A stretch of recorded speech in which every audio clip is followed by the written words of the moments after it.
Hello again, everybody, and welcome inside the Howitzer and Buzzsaw Show. I am George, the Howitzer Gerbo. And I am Mike, the Buzzsaw Asti, also a now two-time Grow Dad champion. Congratulations to the Buzzsaw and his lovely wife for birth of their second daughter. Yes, absolutely. Two-time champion of fathering. We're also the champions of sports talk here once again with you. Championship season, everything's winning, everything's coming up. HBS, and we love it. That's how we love it. Lord have mercy, it's hot, but we like this better than Mike likes this better than the cold portion. I'm a summer person now too. I'm seeing a lot of summer complainers out there, and I'm like, listen, I can't help you because the shoulder, our falls and winters, or our springs and winters aren't springs and winters anymore. So like spring was, like, my opinion, relatively awful. A lot of rain. Well, winter's been mild though. So winter's been mild. Yeah. I used to hate winter when there was snow every day, but that's not happened in probably 4 or 5 years. So Correct. You could argue that if you're going to have a mild winter, then maybe those people have more of a case. Yes. But I don't know if I like 100 degrees and it being this balmy, but the same people that complained about it being too cold in the winter now are complaining that it's too hot in the summer. That is correct. So just shut up, enjoy the season. No, yeah, we won't allow it. What it's going to be, but yeah, we will not allow your complaints. It's definitely not cold. So drink some water, have a popsicle or two, still enjoy the outdoors or air conditioning. Yes. So if you have that, but yes, I am now a two-time Grow Dad champion, while we are going to talk about some teams that are champions as well, and maybe some players that have been champions or want to be champions now on new teams.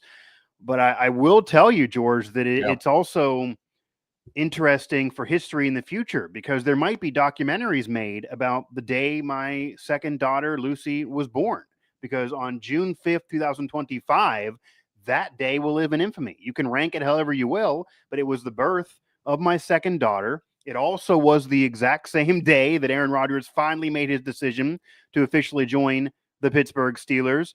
It also was the same day that President Donald Trump and Elon Musk, so a president and a billionaire, publicly broke up. There were rumblings before, but they publicly broke up on that day. So rank it however you want, but that day is going to be remembered in history, and that's the same day my daughter was born. So I would personally go Lucy, Aaron Rodgers, just for asinine sports talk that's going to provide. And then, of course, Trump and Musk coming up there in the bronze. But, multiple historic events happening there on June 5th, 2025. Been a busy month. Been a busy. But yes, it's been busy since then for me. Whatever prism you view it through.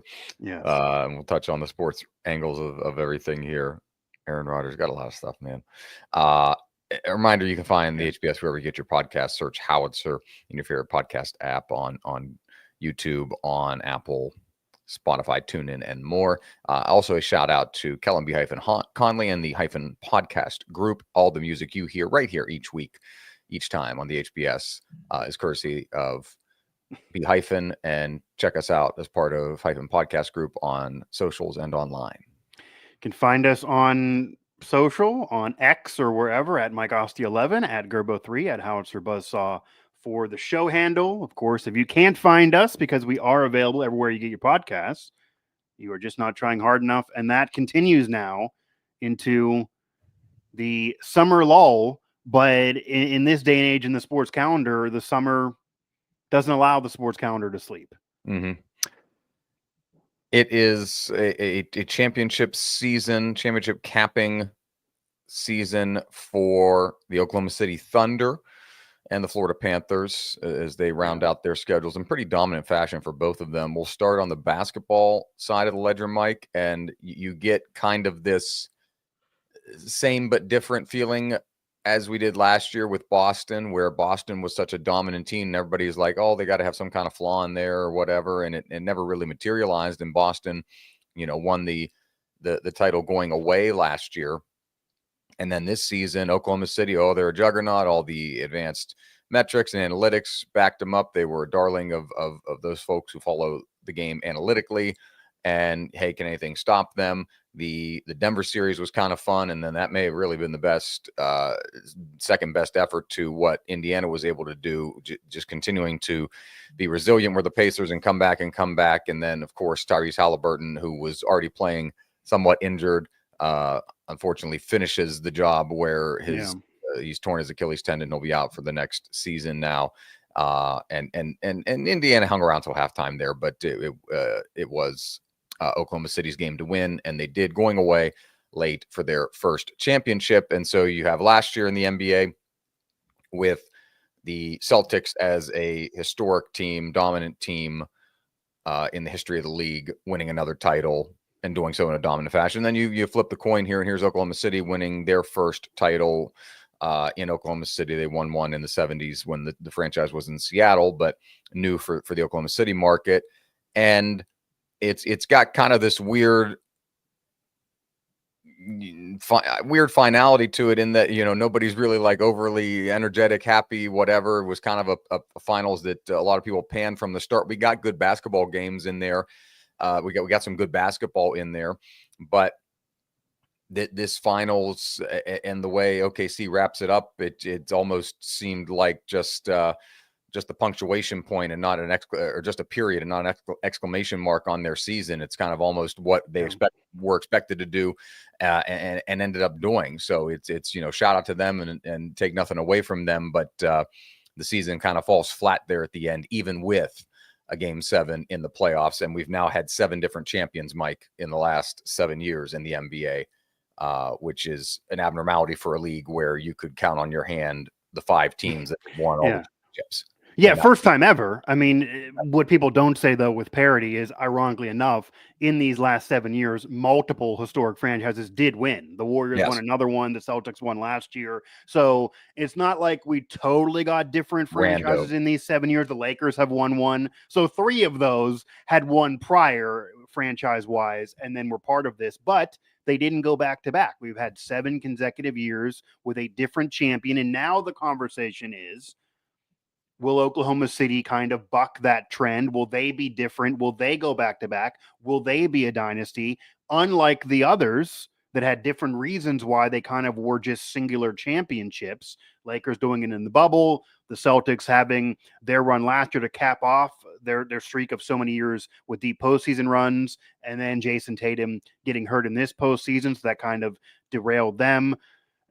And the Nuggets and Joker and others had been hurt, so that kind of stopped them from doing more than just that one championship, with that being their first ever as well. But this Thunder team is right up there as one of the youngest champions ever, right up there with a 70s team with Bill Walton and the Blazers. And that team didn't win more because Bill Walton got hurt and then eventually went to the Celtics, and they got broken up very, very soon. The last time the Thunder were in this situation, they didn't win a title, but they were in the finals. They had 3 Hall of Famers, 3 future Hall of Famers, and KD, Russ, and James Harden. And quickly right after that, they got broken up. James Harden got more money, became a starter elsewhere. And then we know the KD and Russ story. So the question now is, does the Thunder pivot this into a dynasty, a Spurs-like run as a small market to do more with maybe non-flashy superstars and not a big market situation, even though most of the league's dynasties have been big market teams? The Bulls with Jordan, the Celtics multiple times, the Lakers multiple times, even the Warriors now going way, way back, and then obviously their recent run. Spurs had their 5 with Duncan and Robinson and a different cast of characters there with Greg Popovich as the coach. Can the Thunder do that? That's now the conversation. But really, before we get there, it was a weird finals in a way, because they were a first-time ever champion as a franchise in OKC. Again, they did win before in Seattle, but this whole group from Sam Presti down, SGA as MVP, all getting their first ring. Only Alex Caruso had one before as a role player. And yet the celebration was not maybe as exuberant as even the Panthers that you brought up, who won back-to-back, and many of them already had championships, including even Brad Marchand, who wasn't on the team last year. He had a ring before. So they were celebrating as if they won their first, whereas the Thunder, it almost was a sigh of relief. That's almost how it came off, that, yeah, they had 68 wins. Yes, analytically, they're one of the best teams ever. Defensively, they're one of the best teams of all time. SGA won the regular season MVP. He won the Western Conference Finals MVP. He won the NBA Finals MVP, and he was the NBA scoring champion as an individual. All 4 of those happened for him. The last time that happened was Shaq 25 years ago. And I wrote about this before I even learned that fact, but the last time that somebody won the regular season MVP, the NBA Finals MVP, and the title was LeBron back with the Heat, not with the Cavs or Lakers. So, and there's only been, I think he's the 11th guy now. So it's a very, very rare feat. I mean, George, we could have a whole nother show on that. It's so easy to get in the Basketball Hall of Fame. He's probably already a Hall of Famer now just off of this season, even though he's only 26. But they are so young. Chet Holmgren wasn't healthy this year. He's only 23. Jalen Williams stepped up and kind of became his Scottie Pippen. He's in his early 20s. Outside of Caruso, this is a very young team that could be back just in full again. Their head coach is only 40 years old, but, you know, only a couple years older than us. So they could do this again, but this almost seemed like a sigh of relief because with the season they had and with everything that Shea accomplished, as great as it is to get to a finals and get to a game 7 in a highly contested series, and Indiana went from an afterthought to gaining everyone's respect. They fought. They never were down. They had multiple, 10-plus point comebacks, a 20-point comeback against the Knicks in the Eastern Conference Finals. But if the Thunder didn't win the championship, it would have been viewed as a failed season, despite everything else I just said. They were the prohibited favorite, and the Pacers were not supposed to be there, despite all the game winners that Haliburton hit. So, especially when he went down early, George, what history may not tell you is the Pacers led at halftime. Not only did they hang in there, as you said, they literally were leading. Yeah. And I was thinking, man, 4 if the points, Thunder lose this with Haliburton going down, the Thunder are at home. They weren't even supposed to be in a long series. They were supposed to take care of it in 5 or 4. If they somehow lose this, no matter how great they are and that they are coming back next year, the way the national media works today, they would never hear the end of it and probably get broken up off just annoyance of it being one of the most disappointing ends ever. So they got that job done. And that is almost how they came off. Like SJ Williams, coaching staff down, even in interviews, it wasn't the exhilaration that you would normally think. It was almost like, oh, we got this over with because the Pacers are a damn pest. But they could be back and they could do this again. And if they do this again, then yeah, they could build a dynasty. It would be very similar to the Spurs, but ironically, the Spurs never went back to back. They won 5 in that period, but they never went back to back. Correct. Thunder, even if they don't win next year, though, George, they certainly could be back and win one again very soon. They're clearly going to be the favorite next year. And unfortunately, out of the East, Indiana is not going to be a favorite anymore because Haliburton will miss the year. He was the best player. He's had some bad games, but they go as far as he takes them. So now they're likely going to take a step back. The East looks ridiculously wide open now, which is why the Orlando Magic are they're making win now moves because the East is so wide open that the Knicks might finally get in the finals again that they didn't this year. Because again, just being healthy allows you to get in there in the East now, and the West is still so hard. So the Thunder are in the tougher conference with the tougher path and teams bulking up and getting better, whereas Eastern teams like the Celtics, etc., are kind of dwindling down and kind of taking a gap year while the Thunder are going to deal with a problem in the West, no doubt. So they could do it again. They're a deserving champion. SJ had an historic season. The ratings were better than many would have thought for 2 small market teams. We knew we were going to get a first-time NBA champ. The Pacers won in the ABA, but not the NBA. And, got to feel bad kind of for Reggie Miller. I felt like he was looking for, an honorary ring out of this. He was at every game crying. But they lose in 7, more Pacers heartbreak. A great year nonetheless for them. And, I guess before we fully get into if they will be able to do this again or go back-to-back or the offseason, do you think, even though the Thunder were the heavy favorite in at home, do you think if Haliburton did not go down, that the Pacers would have either been able to win or at least make that a very, very close game 7? And the reason why I asked that, he had 9 points and was 3 for 4 from 3-point range before that injury. He's had some really bad games. He scored 8 points earlier in the series. He's hot and cold, but he appeared to be red hot in that game. And Brian Windhurst, for example, said that he felt like he could have had a 40-point effort. And if he did that, they would have then, you figure, be in the game. They kind of gave up a little bit in the second half when they realized it was over. But if he was able to be full go and was playing like he did early in the game all throughout, do you think the Pacers actually shock the world and kind of ruin the Thunder great season and give them that ugly offseason? I'll say yes that it stays. Yeah, because that was a 20-point got to as big as a 20-point lead for Oklahoma City, and the Pacers kind of even whittled that down to like 10 points in the final 5-ish minutes. But and I saw the number. TJ McConnell stepped up. Shout out to Pittsburgh. Yeah, again. shout out to TJ McConnell. And if they would have won, I said this Chartiers, on social, by the way, and people poo-pooed it. But especially with Haliburton being out, if the Pacers would have won, no doubt, my vote, TJ McConnell was NBA Finals MVP. Because Siakam did not do what he did in the Eastern Conference Finals. There was nobody else. They weren't going to do an NHL thing with McDavid and give SG. You could have argued he would have still got it, but it's not the playoff thing. It's the NBA Finals. And I maybe would argue either SGA or TJ McConnell at that point if the Pacers would have won. But it didn't happen. To your point, Haliburton played 7 minutes and scored 9 points. Yeah. Aaron Nesmith, Miles Turner, Obi Toppin, 3 of them combined 9 points. Yeah. Entire game. Obi Toppin didn't score. Miles Turner only had 6 points. Nesmith only had 3 points. Like only 4 Pacers scored in double digits.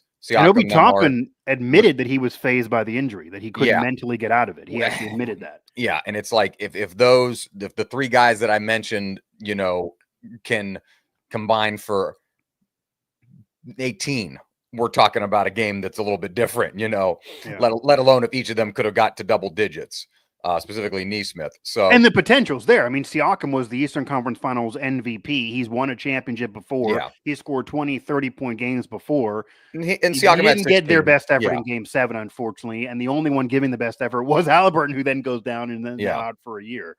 Yeah. Siakam 16, McConnell 16, Mathurin 24. So so yes, Indy, I believe, and kind of everybody, believe. I was talking with shout out to Hyphen, shout out to Show and Mad Love, talking with those guys, and just kind of like felt like the balloon went out of the air, or the air went out of the balloon at the end of this basketball season just because of that. I'm not saying we would have got an all-timer, but yeah, I believe you would have had a game that was, intimately. You think the Pacers could have won the game, though? It's different than saying it would have been a close game, because a lot of these games were close, and the Pacers, it looked like even would have had a chance to win the game, but I can't give you affirmative one, but I'll tell you it wouldn't have been that lopsided in the second half. Because going into the game, I will say, going into the Game 7, even though watching the whole series and the Pacers just fighting and clawing and making every game brutal, even when the Thunder would win, I thought going in Game 7 the Thunder would win, even with Haliburton being healthy, and I actually thought the Thunder would win that going away. They were very dominant at home, even when they struggled sometimes on the road. Well at home. They were great against Eastern Conference teams in the regular season, with only one freaking loss to Cleveland. Of course, they lost to Indiana, 3 times in the finals. But SGA, I figured, would really step up as he did, and they are the deeper team. And honestly, George, if you really want to pick apart, and not to poo-poo Indiana's run, but Indiana's wins a lot of the time were the Thunder just playing bad. I mean, it was like they were out of themselves. So I figured that they would step it up and realize if we just freaking win this game, all the other problems don't even matter to history, and they would have won anyway. And I thought they would have won relatively convincingly, even after even after the Pacers dominated in Game 6 to get there. I actually thought after Game 5, okay, maybe they might have a sleeper in Game 6 because they know they have a Game 7 ahead. They're winning at home. I mean, my only concern was they put the freaking decals on the bus, and that got on video, and Rick Carlisle was aware of it before tip-off. I was like, this omen isn't that great. You got to play the game. But, even if Haliburton had his 35, 40-point great performance, the Thunder still could have won with him scoring. People are acting like, well, if Haliburton scored 40, that would have been it. The Thunder are good enough to win even if they let him score 35 to 40 off of what SGA and others did, even though SGA didn't really have the shooting touch efficiency-wise. So I think the Thunder would have still won. I definitely think it would have been close. I mean, it's a 68-win team, the MVP all around, etc. Does that stain their title at all? That Pacer fans could sit there and say that they didn't have their top guy, but SGA, of course, was healthy. Is this like a Brett Hall foot in the crease thing that we're going to be dealing with in 20 years? No, because then Indiana should have won. They nip them in Game 1, which was kind of surprising to everybody. But they're the underdog, though. Yeah. Underdog in this series. No, that's a fair series, goes the distance. Oklahoma City lackluster performance in Game 6, like very lackluster performance in Game 6. They don't. I think it was the only game in the series they didn't break 100. No, they were bad. So it's but no, there's nothing you can take away from it's not like Oklahoma snuck up on them. This team has been good consistently throughout the year. Shout out to them for kind of defying. People just figured they'd run into experience, basically. Hey, I get Shea and Chet, and these guys have been there in this conversation in being good in the Western Conference, at least the last 2 seasons. And people thinking that they were just going to run into, whether it was Jokic, whether it was somebody else with more seasoned experience. Yeah. I mean, they got, Steph got hurt with the Warriors. Some people think they got lucky. They didn't have to deal with Steph if that would have been a matchup because he obviously didn't play after being hurt. The Nuggets fired their coach despite their run. Like they clearly weren't full strength. Yeah, they had Memphis. They had Memphis had no chance. The Timberwolves, they did the same thing as last year, where this really just, they're a solid team, but they're not as good as the Thunder. Like they weren't as good as the Mavs when they had Luka a year ago. And then the Lakers just didn't have enough to go far. They still need a center and are figuring out after getting Luka. So the Thunder are deserving great champion. The only thing I will say, George, is an only counter to what you're saying there. I do think the Thunder are 100% a deserving champion. It absolutely counts. There's no what if. However, I think enough has happened after the regular season in these playoffs with injuries to other teams, deep runs, problems the Thunder had to certain teams, and then this 7-game series with Haliburton's injury, that they're definitely down on the list of all-time great teams now. Because if you want to be fair, those Kobe Shaq Laker teams lost 1 playoff game in some of their runs. They won 3 in a row. Obviously, Jordan and Pippen ran through the league. Even sometimes they'd have tough series, but Pippen tweeted it out. Game 7, never heard of her. They didn't have a game 7 through their whole run. Other great NBA champions have had dominant seasons, not on all the time. And I'm not, Thunder, you can't win 2 or 3 until you get 1. But this first title, you had a 7-game series with a team that you were heavily favored over, that you should have beat earlier. You didn't play well in some of the games. The best players on the other teams were hurt. I mean, they're a legit champion, but if I'm going to rank all-time champions, people were saying before the playoffs, they're going to run through it. They're going to only have 1 or 2 losses. They're going to be a top 5 all-time team. Analytically, they compare to some of those great teams of all time. Certainly the 96 Bulls or even the 73-win Warriors, even though they didn't win the title. But a 7-game series with the best player hurt, I think, ruins that a little bit. In comparison to if you're going to really go into the nitty gritty, which we love to do in the sports culture, if you're now going to go to those teams through history, I just don't think they stack up, at least not on the run. I mean, the regular season, sure, but the postseason run, it wasn't like they're just curb stomping everybody. I mean, that was not. They had a 7-game with the Thunder, with the Nuggets. They had a 2 7-game series. 2 sevens and then the sweep in the first round and then 5 in the conference finals. So. Yeah, but these all-time great teams, 2 7-game series wouldn't happen. I mean, those all-time great teams ran through people. They did not. They could have easily lost to Denver. So the one I'll give the upside to is the Denver series. That was felt like it should for 2 Titans of the West there. I'm going to call Denver that with Jokic and with Gordon and the guys that they have. But yeah, the Pacers, which is even more of a credit, as you're saying, to the Pacers. Because sure. Yeah. Pacers were deep underdogs, and like a lot of people thought this would be 5 or 6 games against the Pacers, and here they are, and the East was weaker, and they just came out of the series of the Knicks and all that, and the Pacers, held their own with an injured Haliburton throughout the series, and God knows how long he was injured even before that. Maybe we'll find out eventually, but yeah, so it's almost a credit more so to the Pacers than for being able to hang in there, because as you're saying, Oklahoma City, with how dominant they were at times, sans the Denver series, should have been able to overcome this earlier than 7 games.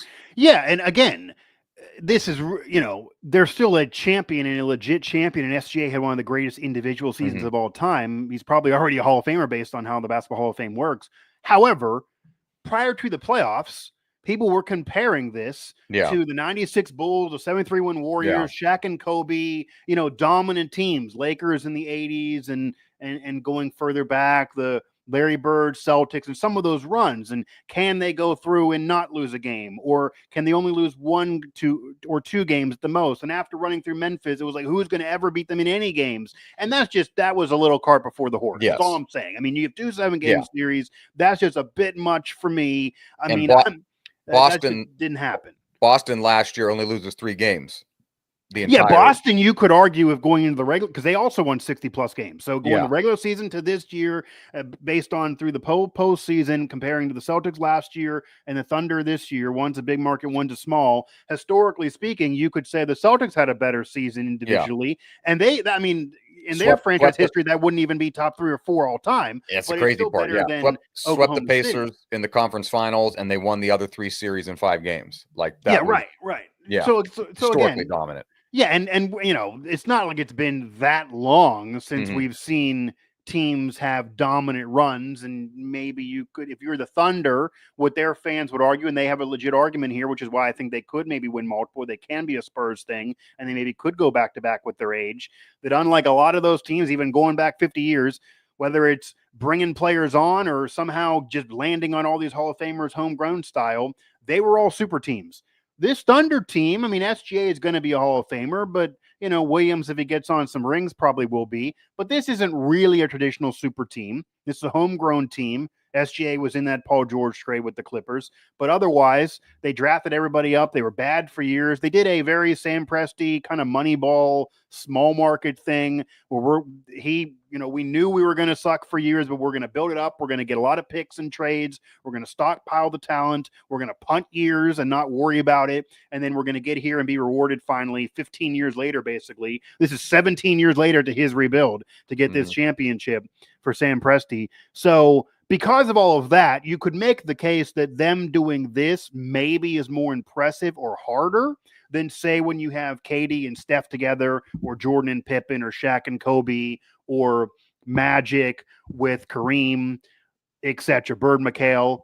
But they still did what they did, and the runs were still more dominant. That's all I'm saying. If you go look at the games and through those postseasons, those runs were just more dominant. Now, it's very, very tough out west, despite how young this Thunder team is, and they're obviously going to be a playoff team and a contender next year. Do you think they go back-to-back? And if they don't go back-to-back, do you think they win multiple with this group? So, to be fair, SGA, Jalen Williams, Chet Holmgren, that's the core 3. The 3 of them together on the Thunder get a second ring?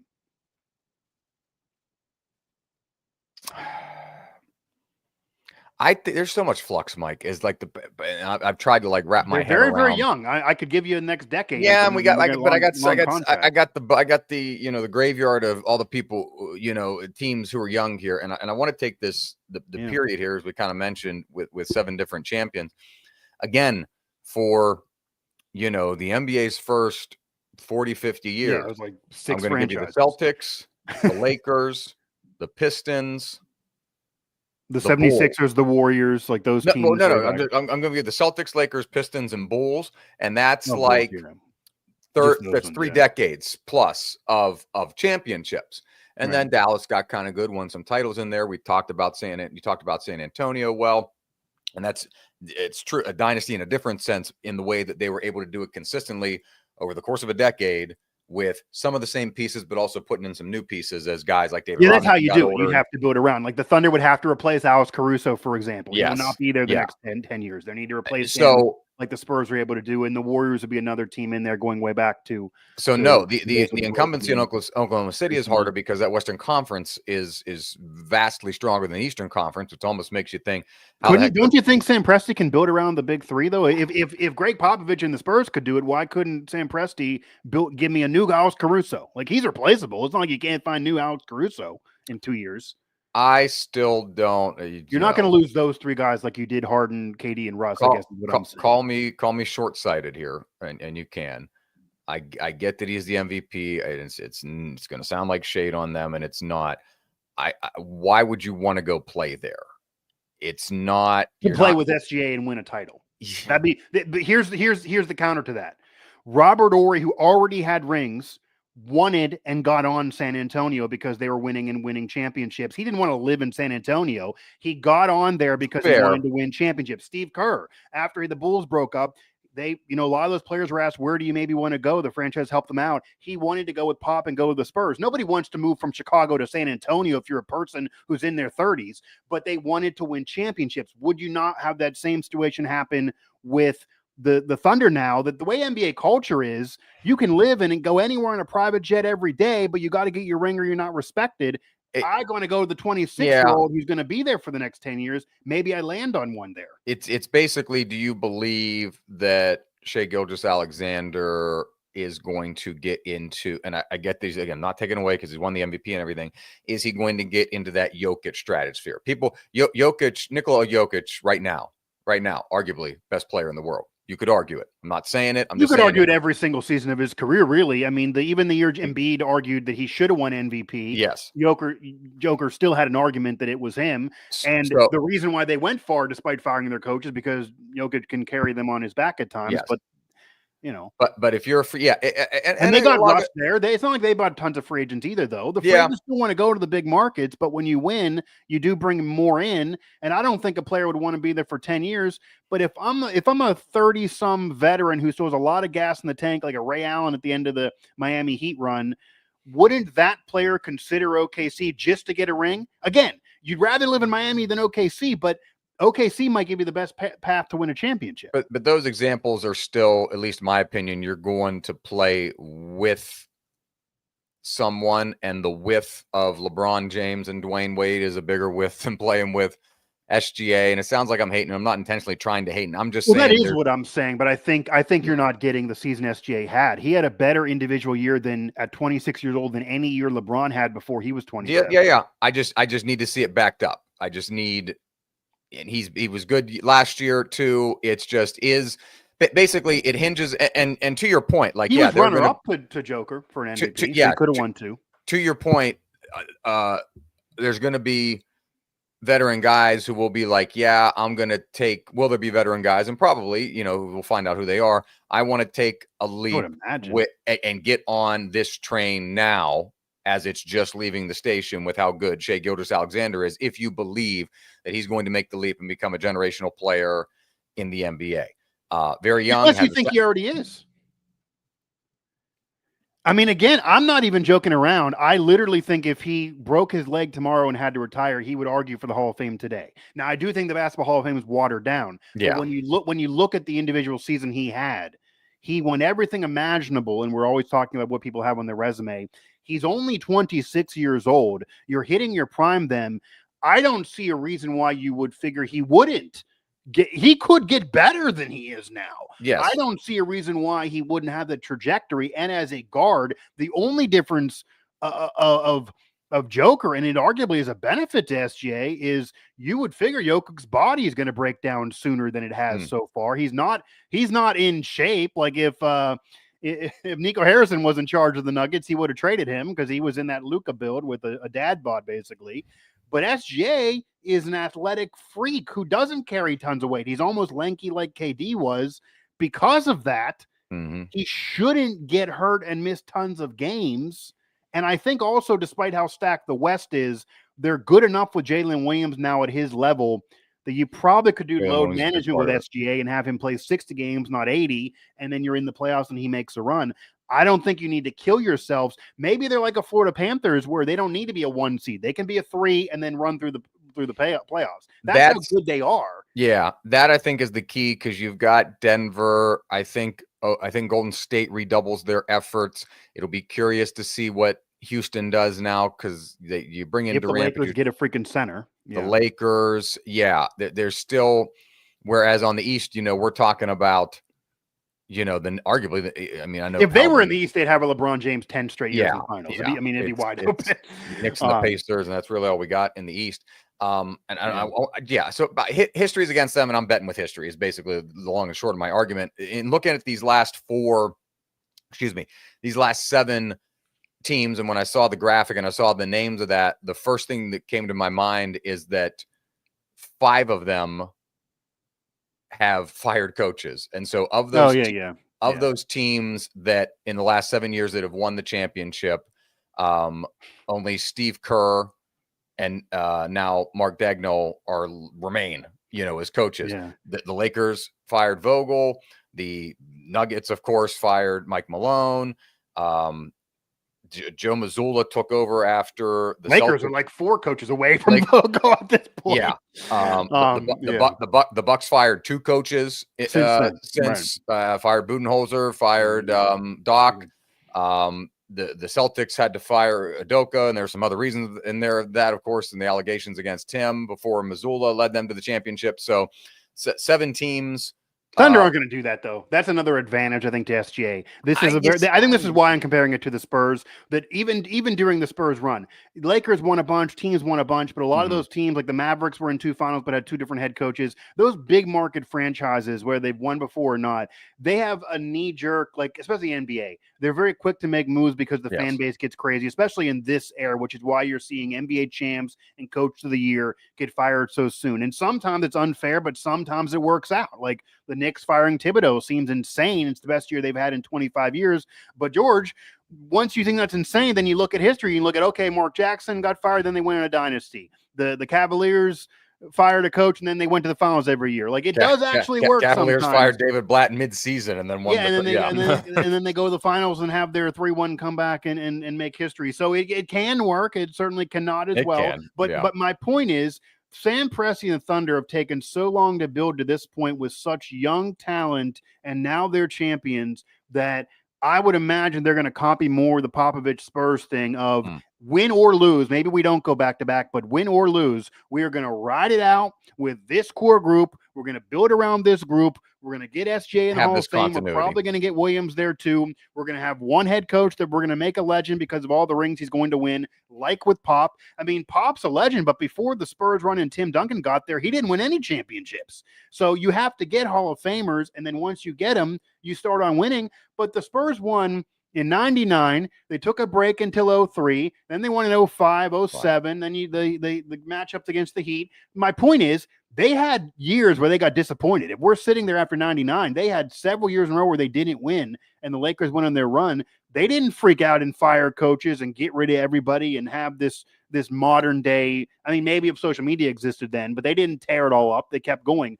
I think as rare as it is in today's culture, the Thunder, even if they don't win for several years in a row like the Spurs then, they're not going to tear it up. SGA will be there. Davino will be there. Williams will be there. And they're just going to build together. And another thing, a reason why a lot of the past champions maybe did not become the dynasties they should have, and maybe why they just were singular champions or didn't do as much as they should have in the NBA, sometimes drama would erupt. I mean, Shaq and Kobe won 3 and 4 finals. They probably should have won 4 or 5 if they could have decided who actually was the Batman versus the Robin.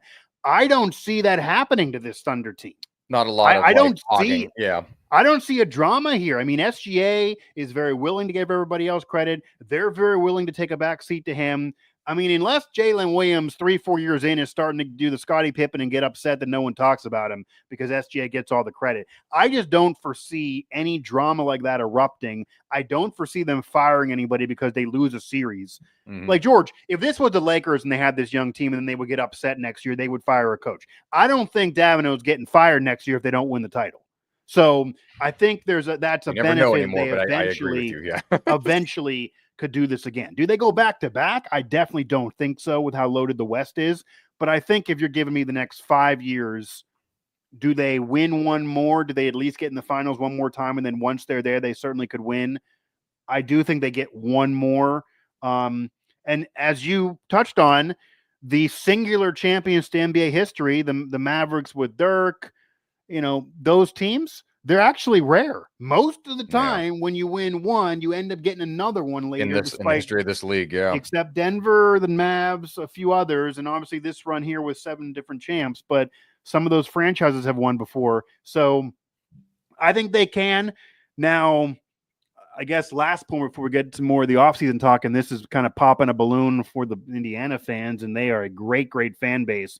With Haliburton's injury, how much of a step back do they now freaking take after getting to the finals and having their best season since Reggie Miller 25 years ago? A wide open East. They could get back there again if he was healthy, but now.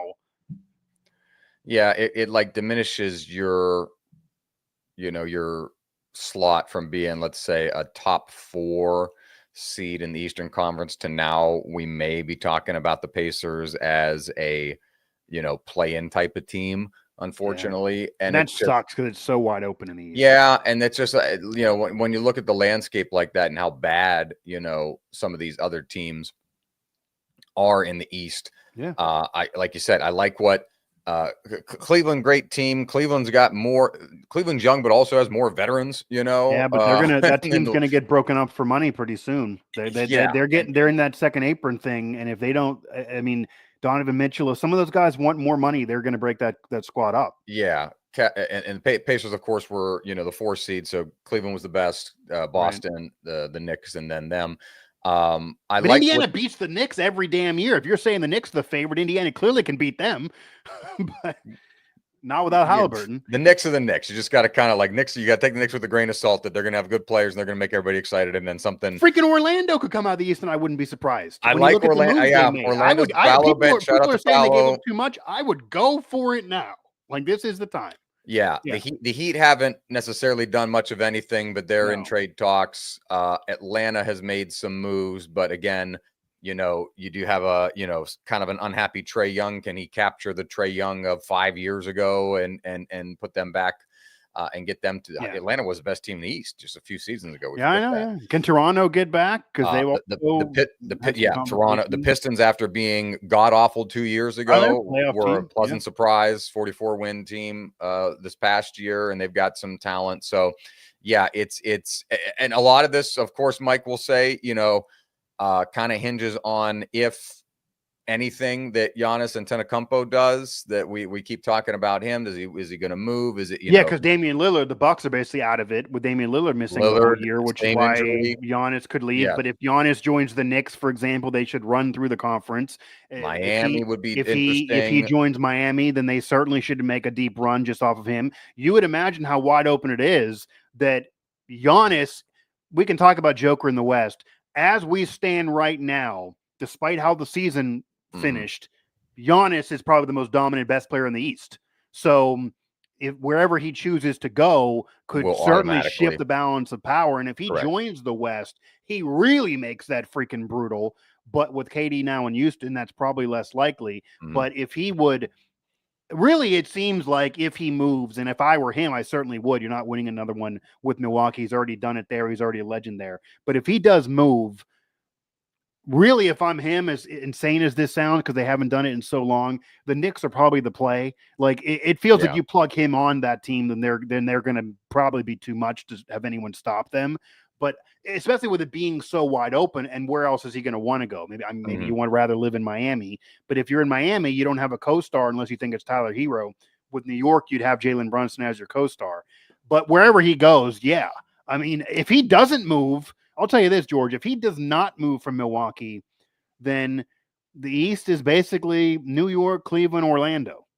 That's, and then I do think Indiana's out of it with a Haliburton. But if Haliburton was healthy, they would be the favorite. And as I'm saying, still, just because of how goofy bingo ball wide open this is, could still sneak into the playoffs. And then, we're kind of talking that Aaron Rodgers type of deal where now that it's happened, can you get healthy in an 11-month time frame from this injury as science and modern medicine speeds? Can Haliburton play the playoffs? If you can hang around and get to 9 or 10, is he ready by April, which April is 10 months, 11 months from now. So that, I'm not, you're going to hear those conversations in a year from now. I'll guarantee that. If I'm sure. Hanging around. And unlike Aaron Rodgers, he's was he 23? He's very, very, very young. So if any time in your life, your body's going to heal and let you kind of go after sitting down, this is the time with his body. And the problem is with the way the NBA roster building and their, the apron structure and all the money and everything, when you don't feel you're a contender like the Celtics because of Tatum's injury, you're almost forced to kind of sell. You cannot be over the apron and lose. That's why they're taking this quote unquote gap year. But if you're the Pacers, you got to be sitting there saying, we're probably not winning a championship because now Haliburton's hurt, but we don't want to freaking sell. We just were in the finals. You don't want to break this team up. So to your point, they might be sitting there saying, we hear the apron.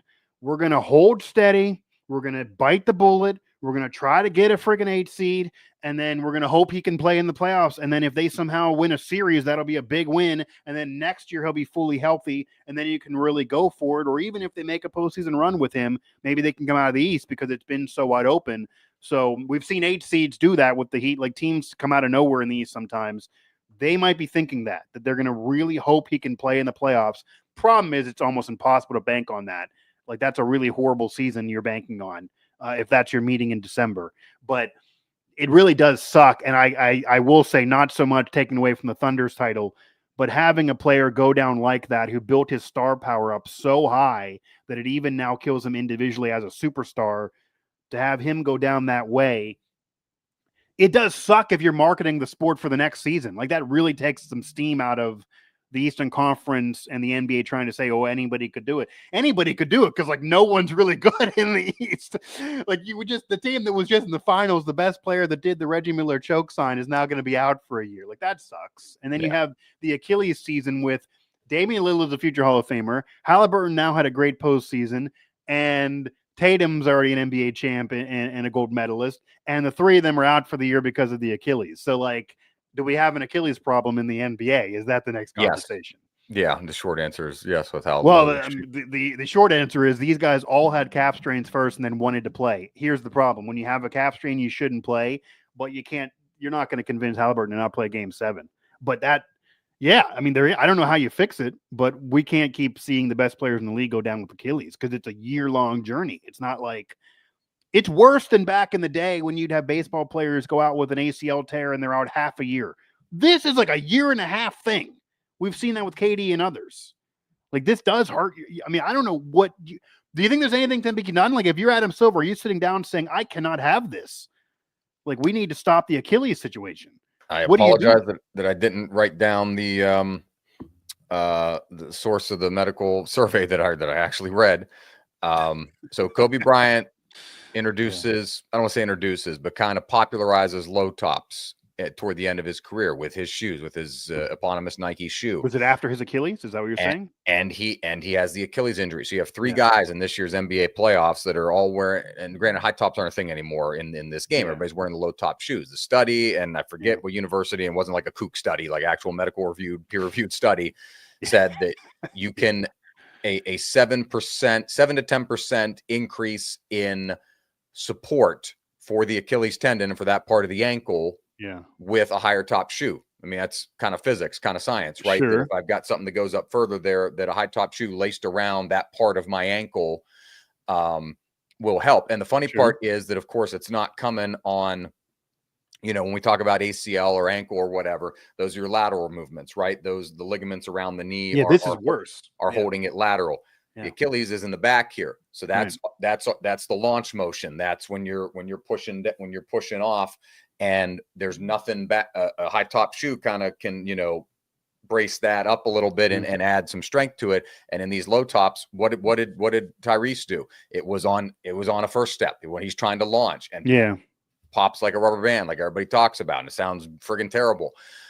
So I think there's a correlation between, and the study that I read kind of bore that out, that the low top shoes are not going to support. Not saying that low top shoes are causing the injuries. I'm saying that a low top shoe does not give them much protection as a high top shoe, which was the dominant style in the NBA for so long, and that now you're going to see more players who are faster, stronger, and more athletic than ever aggravate this injury more often, because it's usually, it's an injury that happens in older, we talk older people in the 40s and stuff like that can kind of have this injury, especially if you're athletic for a long time and it stretches the tendon, and eventually that happens. But for guys in their friggin' 20s to have this happen, I mean, Damian Lillard's older, but Jason Tatum's in his 20s, Haliburton's in his 20s.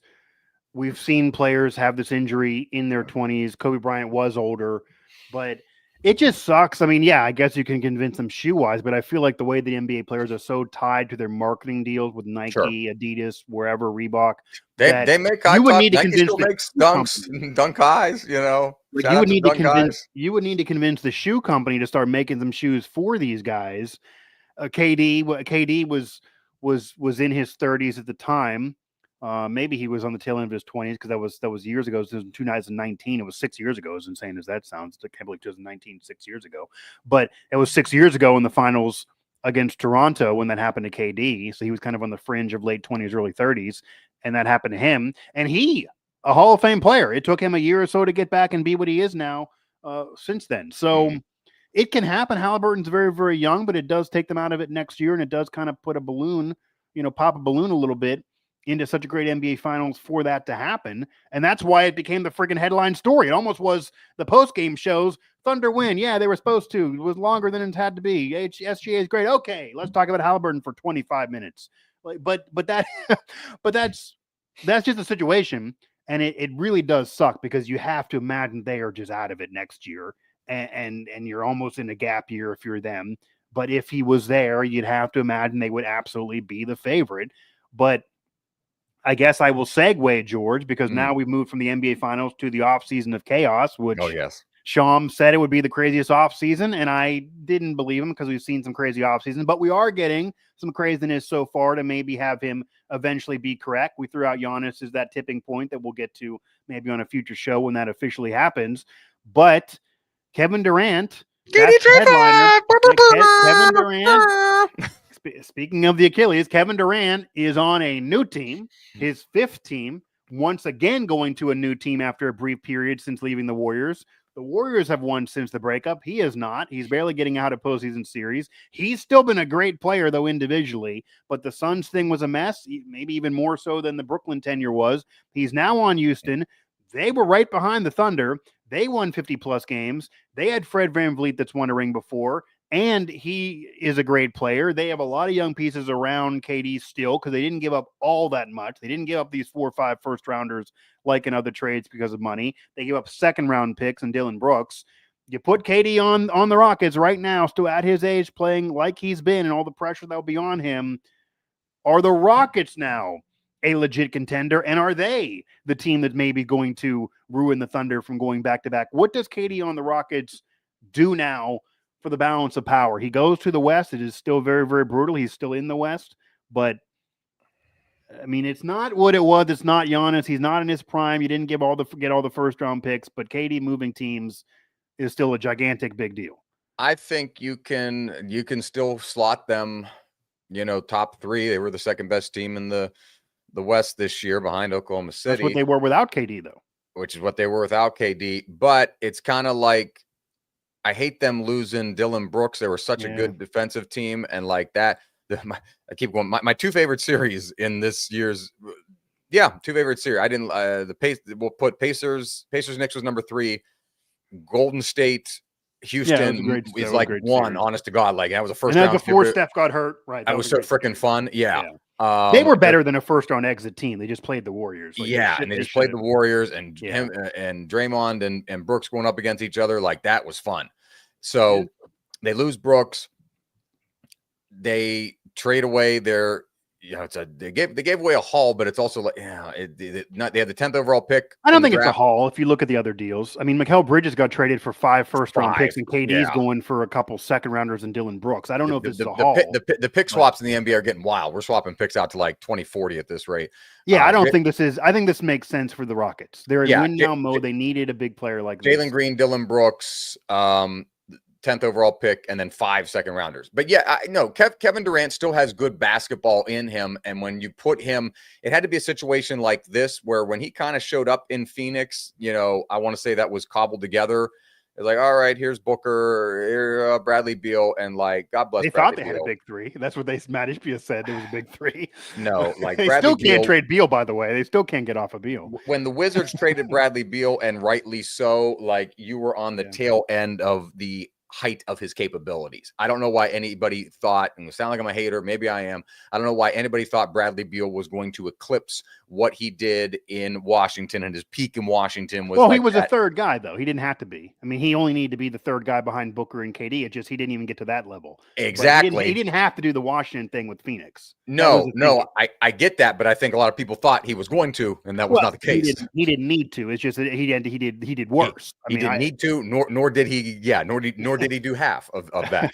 But In terms of Houston, I like coming into a lineup. Fred VanVleet just re-signs for $50 million, 2 years. Yep. Alp Şengün is probably the hottest young star in the league you've not heard of for a lot of people. So been the All-Star game like multiple times now. So scoring touch, but also a big guy.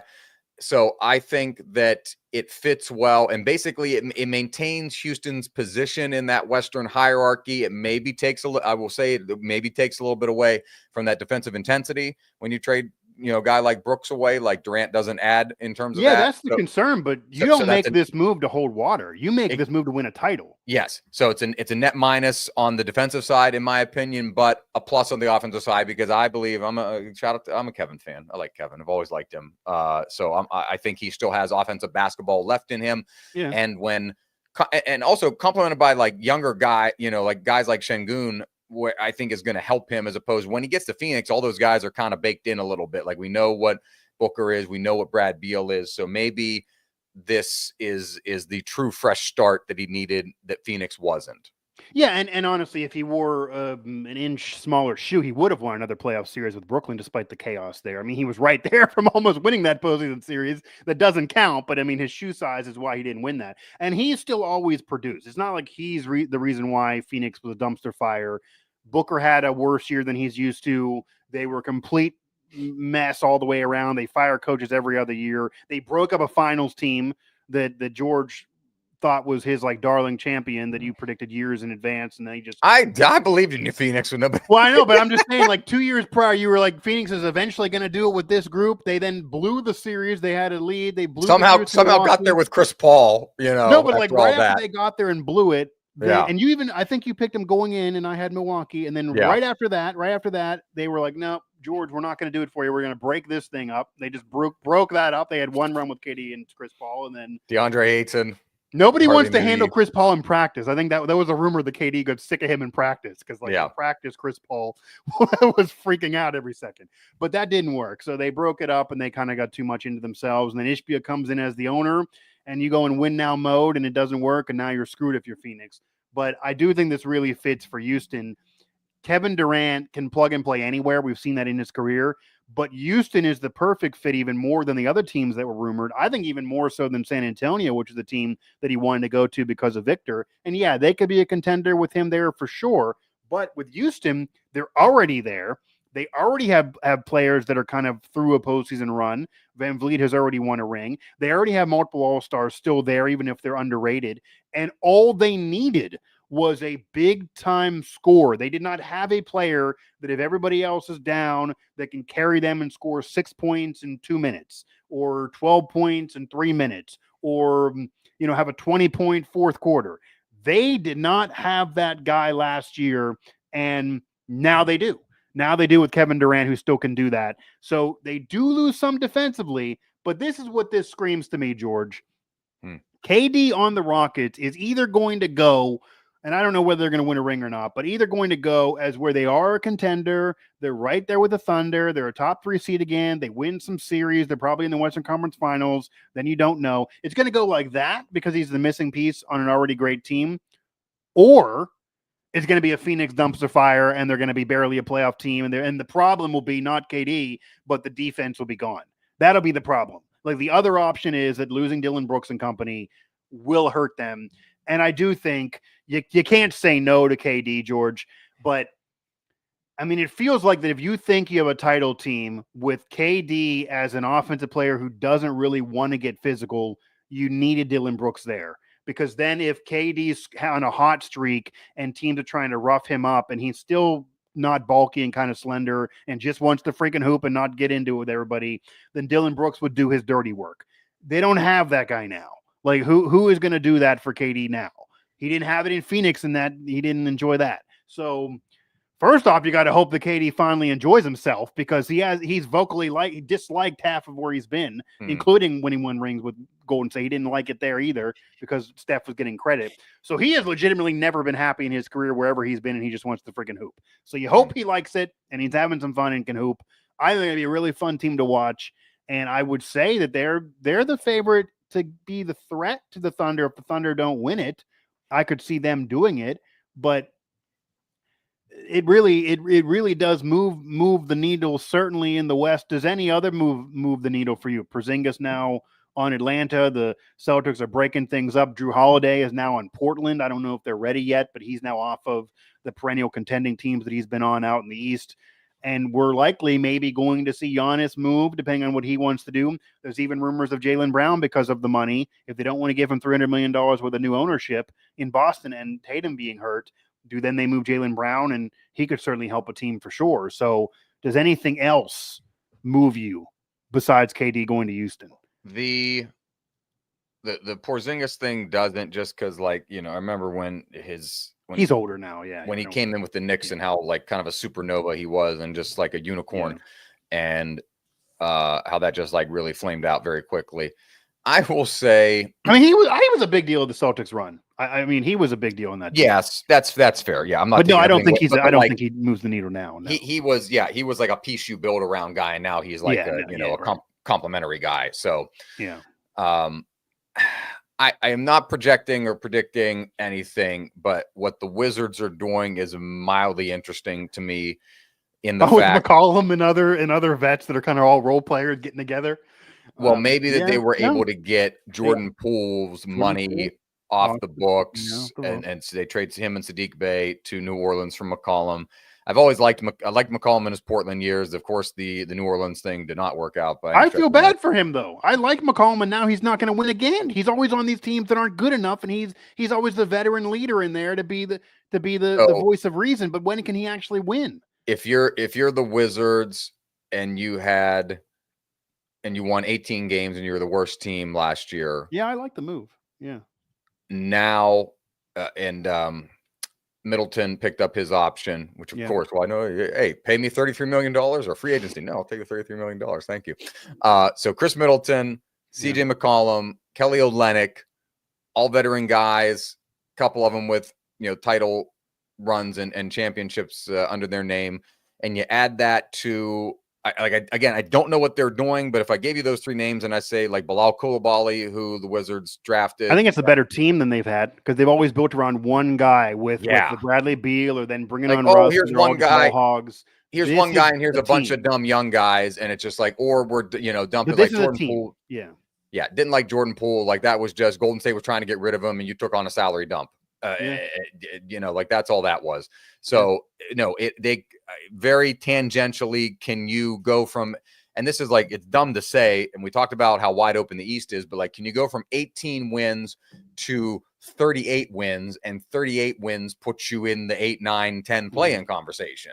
And that's a big jump, though. 20 wins is one hell of a jump. But then that's the problem. When I phrase it like that, when I phrase it like, can they win 20 more? Yeah. When I phrase it as, can they win 20 more games? I mean, granted, be a different group, but holy. Yeah. Can they more than, maybe I'll just say double. Let's say 36. Can they double their win total to 36 and they'll still be in mild contention? Yeah. Or you so down on the conference that 32 could get you in. I mean, this is one of the worst. This could be, George, and people don't want to hear this right now. This could be one of the worst years for the Eastern Conference in a long damn time. I mean, the Cleveland Cavaliers have still won a lot of games. I think, the Knicks should win a lot of regular season games at least. But this is not a deep East. This is a wide open East with all these injuries. And there could be a lot of teams that are barely getting to 20-some wins in that conference right now. And the Wizards is for sure the better conference. Yeah. And the Wizards, as they are wont to do, they lose out on the bingo ball thing, where they were one bingo ball away from the number 1 pick. Instead, they're the number 6, third highest odds. Ended up a ball away from number 1. Instead, they get 6. So you have that. Imagine if you have Cooper Flagg and McCollum, because you could have still done this trade. You could have still done this trade with Cooper Flagg, because he would just be drafted. So then I'll tell you right now. And you want to all this really would make the Wizards fans cry that maybe are still avid. If they would have won the lottery, maybe even get the 2nd or 3rd pick, because there's still solid players in there, plus did this trade that they still could have done, they'd 100% be a playoff team. With how wide open it is, 100%. I'm not going to go further, but they'd 100% maybe not even be a play-in team. So 18 wins was bad. They were bad last year and the year before. Yeah. Can they? This roster, I think, gives them a better chance to get into the upper 20s, low 30s of a win. And as you are speaking, that means even if you're not in, you're going to be at least relatively hovering around, where after a month of this season, it was just like, no, they suck and don't even pay attention to them. Oh, if they're a freaking 10 seed or a play-in team next year, then it was a win. It was an offseason win. Yeah. It was a big. So, now the only team that is not as, they haven't been as, lowly as the Wizards for years and years, but a team that normally is an afterthought that had their time, but it's been a while. The Orlando Magic with the Desmond Bane trade, that might be I think that might be the most underrated move of the entire offseason. People are going to talk about KD and Giannis and Jaylen Brown and all these players and their big moves, whether they go or if they stay. But Bane is that three-point shooter they desperately need, like KD on the Rockets. He provides them that offensive punch they did not really have last year. People forget they were a contending team last year that nobody talked about. They already were a good team that was able to be a postseason club. So I think you add him there as a win-now mode. They're in a win-now situation for the Magic, and they have not been in win-now mode since letting Dwight Howard go, basically. So now they are, and they're doing it. George, we've talked on past shows that sometimes when you have a window and get really good, you're unlucky. Like the Utah Jazz with Karl Malone. Their window was Jordan there and didn't leave the Bulls yet. Like the last 2 years of Jordan where they were definitely going to win was the best years of the Jazz. The Spurs in 99, were they better than the 98 Jazz? No, they got to play the Knicks instead of 98 Jazz playing the Bulls. Sometimes you get unlucky of when you hit the ground running and get really good. The Magic are hitting the ground running in a wide open year that is a great opportunity to at least get out of the conference. So I would not be surprised if the Magic are the darling story of next year. If they're not in the Eastern Conference Finals, they'll definitely be a playoff team again. Hell, I wouldn't be shocked if they're in the NBA Finals. I'm not saying they're going to go ahead and win a title here, but that was a great move for a win-now team. Yeah. And as in the NBA goes, same thing with the KD trade, and those were second-round picks. Every team that wants to win gives up all these draft picks, and nobody cares because you always can get new players in the draft, and it's all about what you do now. Yeah, they gave a lot of picks, but it's a wide-open conference, and they're in win-now mode. So I love that move for the Magic. You could argue it's even a bigger deal than KD to Houston because they needed that. And in the East is wide the hell open in comparison to the Western Conference. Paolo Banchero, I'll tell you what. It's a team to watch. They had some 500, 41-41 this year. You improve that by, if Desmond Bane is plus 5 to 7 wins on you, we're talking about. And then why not a mid-season trade? Why not being buyers at the deadline? They didn't really do anything last year. Again, you're buyers at the deadline. You add another player in. That happens in the NBA. They have money left. The conference is freaking wide open. I don't think it's out of play that they are a 50-win team now, especially if they add another piece. And if they're a 50-win team or even a 48-win team, they're a top 4 seed in the conference. Plus 9 wins get you into that. Yeah, Cavaliers 163. So top 3 seed maybe because you're eliminating Indiana out of it, and they were the best team since January. So if they're a top 3 seed, you have to get it. You're going to get a favorable first-round matchup. You're likely getting at least one series win. Nothing's guaranteed, but they're in a much better situation than they certainly were a year ago, and it is wide open in the East. Before we fully get into the Cup final and maybe talk some Aaron Rodgers here on the HBS, do you have a prediction of what Giannis does and where he goes? We are in front of it now. If news happens to break while you're listening to this show, that is going to be the domino that falls this year, way bigger than KD or anything else. Mostly whatever George predicts is not going to occur. Yeah, put that on the book, But what do you think we get out of KD? Shams is saying it's crazy this offseason. He got to give me more than what we've seen for it to be the craziest ever. I'd imagine he knows something about Giannis. What is Giannis going to do? I don't even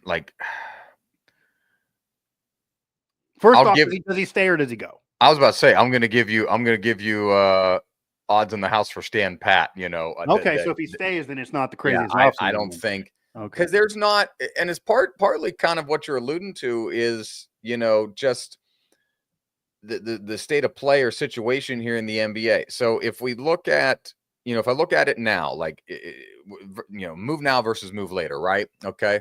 So I stay in Milwaukee. Milwaukee hasn't treated me bad. He loves the city. Yeah. He's paid very well. Of course, he doesn't have Damian Lillard, so their chances at making a actual championship run far diminished. Their chances of being in the playoffs, as we've talked about in this, he's going to get in the postseason. Relatively good, probably like a 5 or 6 seed even. So should be noted, he's 30 years old. He's not in his 20s anymore. Now correct. He's 30. He's correct. getting into the older age group. So when I look at the rest of the league, and it's like if I wait a year, I've got Stephen Curry's a year older. I'm not saying he's retiring, but we don't know. Good. I got Los Angeles Lakers, Steph Curry, or LeBron James year older, whatever. But you're saying he's looking at these teams to sign with the Warriors or Lakers. I mean, I don't know how they have cap room to do that. Sure, but again, anything if he can choose. Because they're dug into Luka now. Like Luka's the future, not Giannis.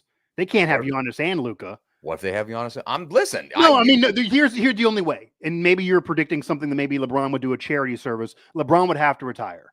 Yeah, he can't. So, but I think he's playing 2 more years if you want to go to the Olympics. I think it seems like he's laying the groundwork to have kind of a ceremonial 2028 thing, which would mean he'd have next season and 1 more. And I also think even if you don't care about the Olympics, I think he needs to do more for Luka than just 1 more year. Like, I think he's dug into being part of this passing of the torch, unless they go ahead and win the title next year. But I feel like they need another year out of him. So those are my pie in the sky ones. So let's do real and hell, I'll throw New York in there as a pie in the sky. Or he could sign with the Knicks next year as well if they don't get him now, but they never get free agents, even though they're always in rumors. Yeah. And they don't have tons of room either because of the stupid Miguel Bridges trade with all the draft picks. Like, correct. What would they give up if it was a trade? And they just traded Cat for Cat and everything like that. Right. So we go back to the usual suspects here. Miami. Miami just hasn't shown the propensity. Pat Riley and the Heat and the Arisons have not. They're runner-up for KD again. They're runner-up for everybody. Runner-up for everybody in the league. They've not shown the willingness and propensity since their Big 3 era to execute these deals in the way they need to be executed, and that continues. The Clippers. It's different though with versus trade versus free agent. If you're saying Giannis stays another year, what if he just wants to go to Miami or New York? He could then get there. That's why that's why I give you that's why I give you the Lakers and Warriors as like my pie in the sky ones, because like I think they'd move heaven and earth to make those teams to do that. Yeah, so, Draymond Green, you're not retiring there any longer, basically. Goodbye. Like that would clearly, I'm sure they would, and nobody thought they could get KD at the time.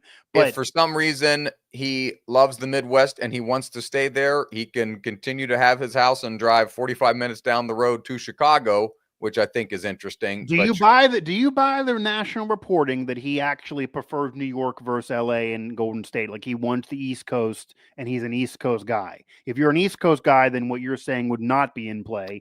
Honestly, I do buy that because he seems to have been a guy that when he signed the extension the first time with Milwaukee, that having some sort of stability and place and understanding a place and liking a place was a big deal. The West Coast is not for everybody. I like traveling the East Coast, but 100%. Well, but you're coming from Greece. The difference. You say what you want. That the country is still based off the Eastern time zone. For me, like it still throws me when I'm out. Yeah. So everything runs off in New York and Washington. Full stop. Well, that's what I'm saying. If you want to get to the East and you think it's open in the East and you just want to win another ring, you already have one, but you want to be an Eastern time zone guy, then no LA, no Golden State, no playing with KD, not the Spurs, where people keep putting them with the Spurs all the time because that's a Western team, and they didn't get KD. That would really fit him in San Antonio would be a great fit with Victor. But if that doesn't happen, then you're really pigeonholing him into Miami and New York. Yeah, you're basically what you're doing. And Pat Riley does not want to pay a lot. Miami is never get their guy. So we are in an arms race for who knows what's going to happen between those two. But to go back to my question, though, that's next year. We're doing a show a year in advance.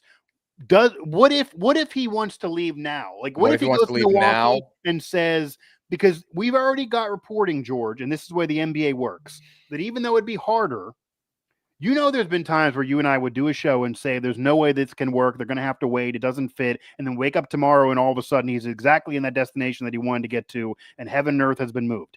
If he goes to Milwaukee and says, I already want a ring here. You can put a statue up for me. I don't want bad blood, but I'd like to go ahead and win another one. Dame is out. You're not going to spend again, which is what they've said. So I'd like to leave. they then oblige by what the national reporting is that they would oblige him, then what do you do? Because the Warriors and Lakers do not, they can sign him, but they don't have the pieces to do a trade. So he's likely then not going there now. And you're back into New York, Miami. Miami was runner-up for KD. Maybe San Antonio, even though it's a Western team. I think people are acting like the options are vast. I don't think they really are. No, yeah, they're not. Like, as I'm like racking my head here, do I throw it? No, Atlanta just made those moves. Like, Toronto again, like they did with Kawhi, because they have enough draft picks again. They could do the damn same thing again. Yeah, it's like, who has the capital and doesn't and has a hole that Giannis could fill, or like Giannis could be a complementary player. They build it up for a damn long time. You go there, they win a title. I think they would be a legit contender. So Detroit comes to mind. Not They're never in rumors, but yeah, not Philadelphia.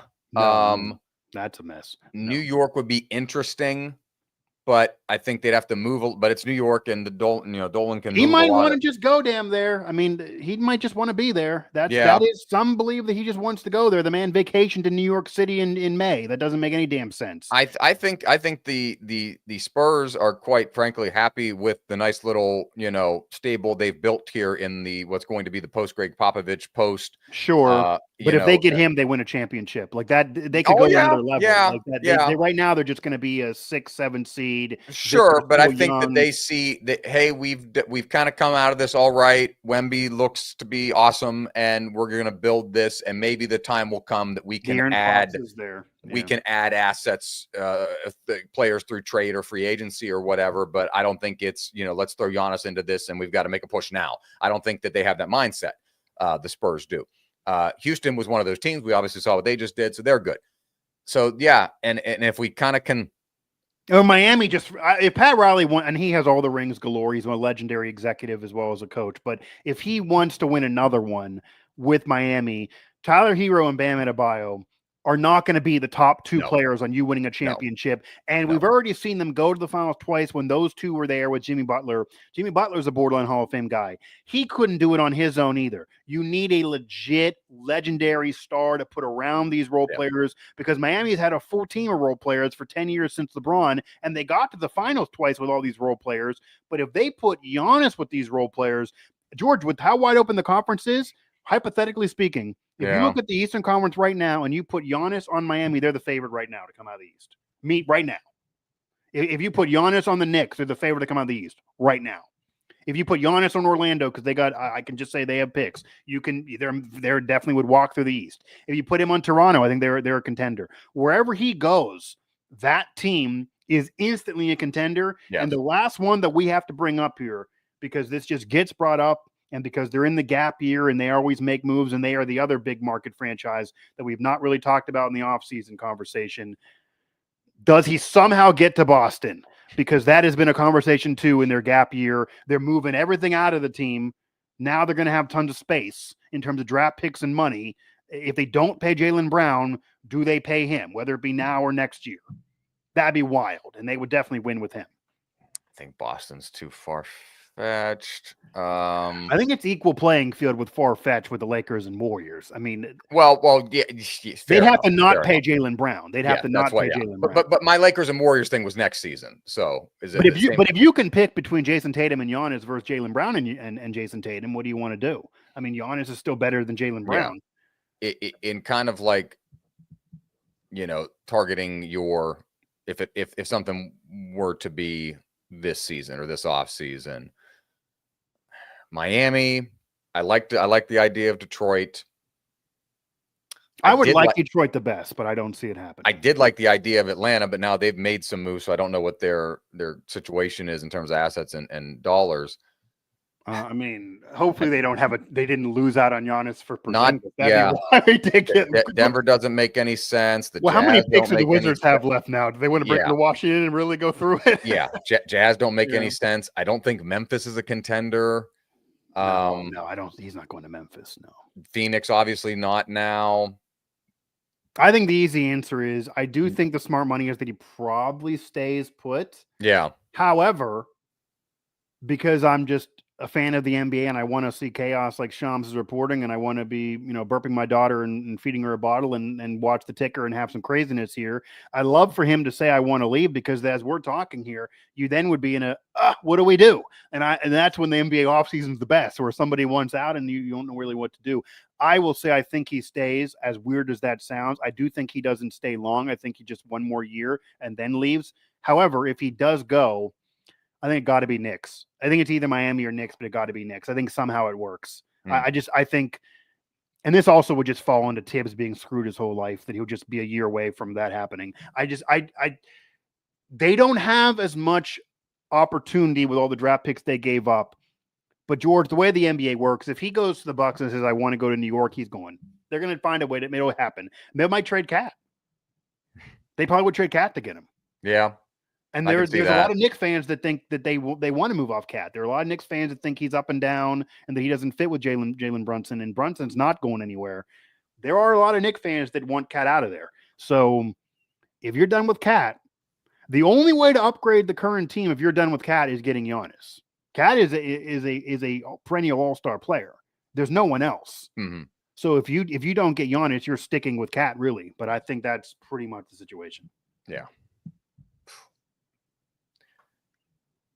A less contentious or volatile post-championship scenario is happening. Depends on who you ask. I don't know about that, actually. Maybe it doesn't get the coverage. Is it going to get volatile in the NHL? We'll find out. I don't think it's get volatile, but it doesn't get the coverage. If Connor McDavid was in the NBA, you would get Stephen A. Smith every day of the week asking where he's going to go. The NHL doesn't get covered that way, but he's the Giannis of this, I guess you could argue. That's fair. Connor McDavid and his Edmonton Oilers, no matter what they do, they cannot yet win the Stanley Cup. Yeah. They lose again, once again, to the Florida Panthers. In 6 games after they were down 0-3 last year, and they had a longer series last year. One of the few things, when we talked about in our lead up in our preview, I'm like, I think Florida's going to do it again. Like, nothing tells me they're going to be any worse than last year, and they were not. They were better. So, well, the weirdest thing is you were correct in the prediction, but it also happened the opposite way you thought, because you thought you didn't think Edmonton would win game 1. Yeah, and then you thought that Florida would even have an easier time than they eventually did. I mean, the weirdest thing about the series is it actually looks like Florida.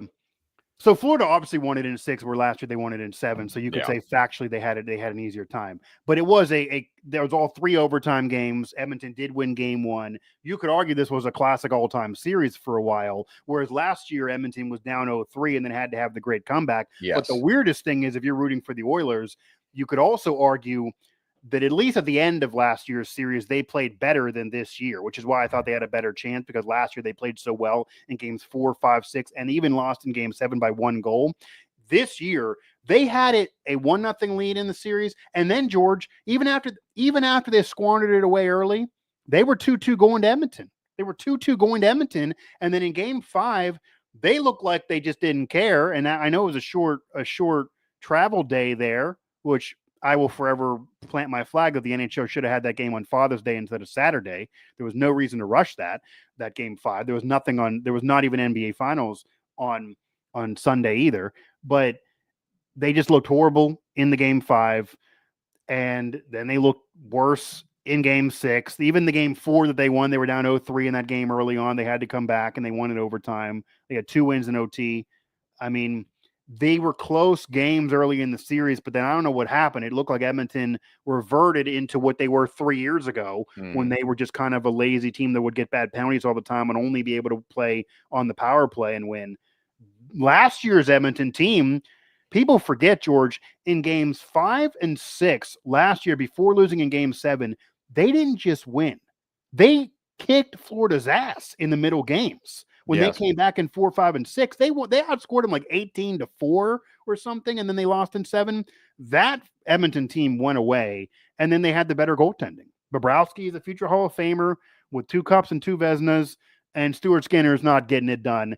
And I guess the great one said it best, George. I don't know if you caught this, but Wayne Gretzky's analysis, and I'm sure he's rooting for Edmonton, but his analysis was, Edmonton's a great hockey club, but if you're flip-flopping the goalie in game 6 of the Stanley Cup final, you got some problems. That was pretty much his analysis, and that is the case. like you're changing goalies in games 5 and 6. And I get, Skinner was bad. You put in Pickard, but I mean, here's the problem. Skinner is the better overall goalie, but Correct. Pickard makes, but here's the weirdest.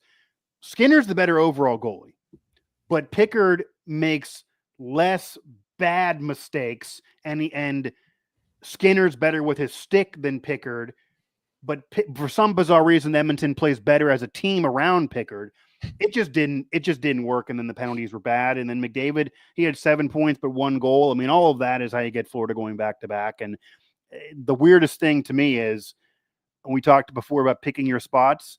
Florida is a mini dynasty, back-to-back champs. They went 3 straight years. This team with Brad Marchand might be the best of those three run team out of these 3 years.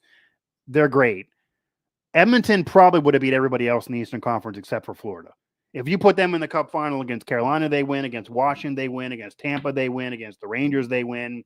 Against, Toronto, they probably win in maybe in a high-scoring game.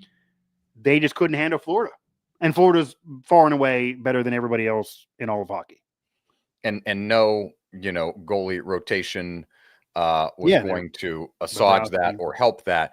I think it's poor form to pull the guy in the first period of a deciding game like that wasn't that far.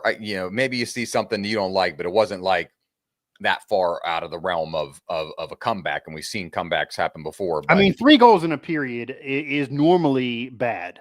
Yes. But I guess in the situation, I think you coalesce around the guy a little bit. Like, they won that game though. That's the game they won.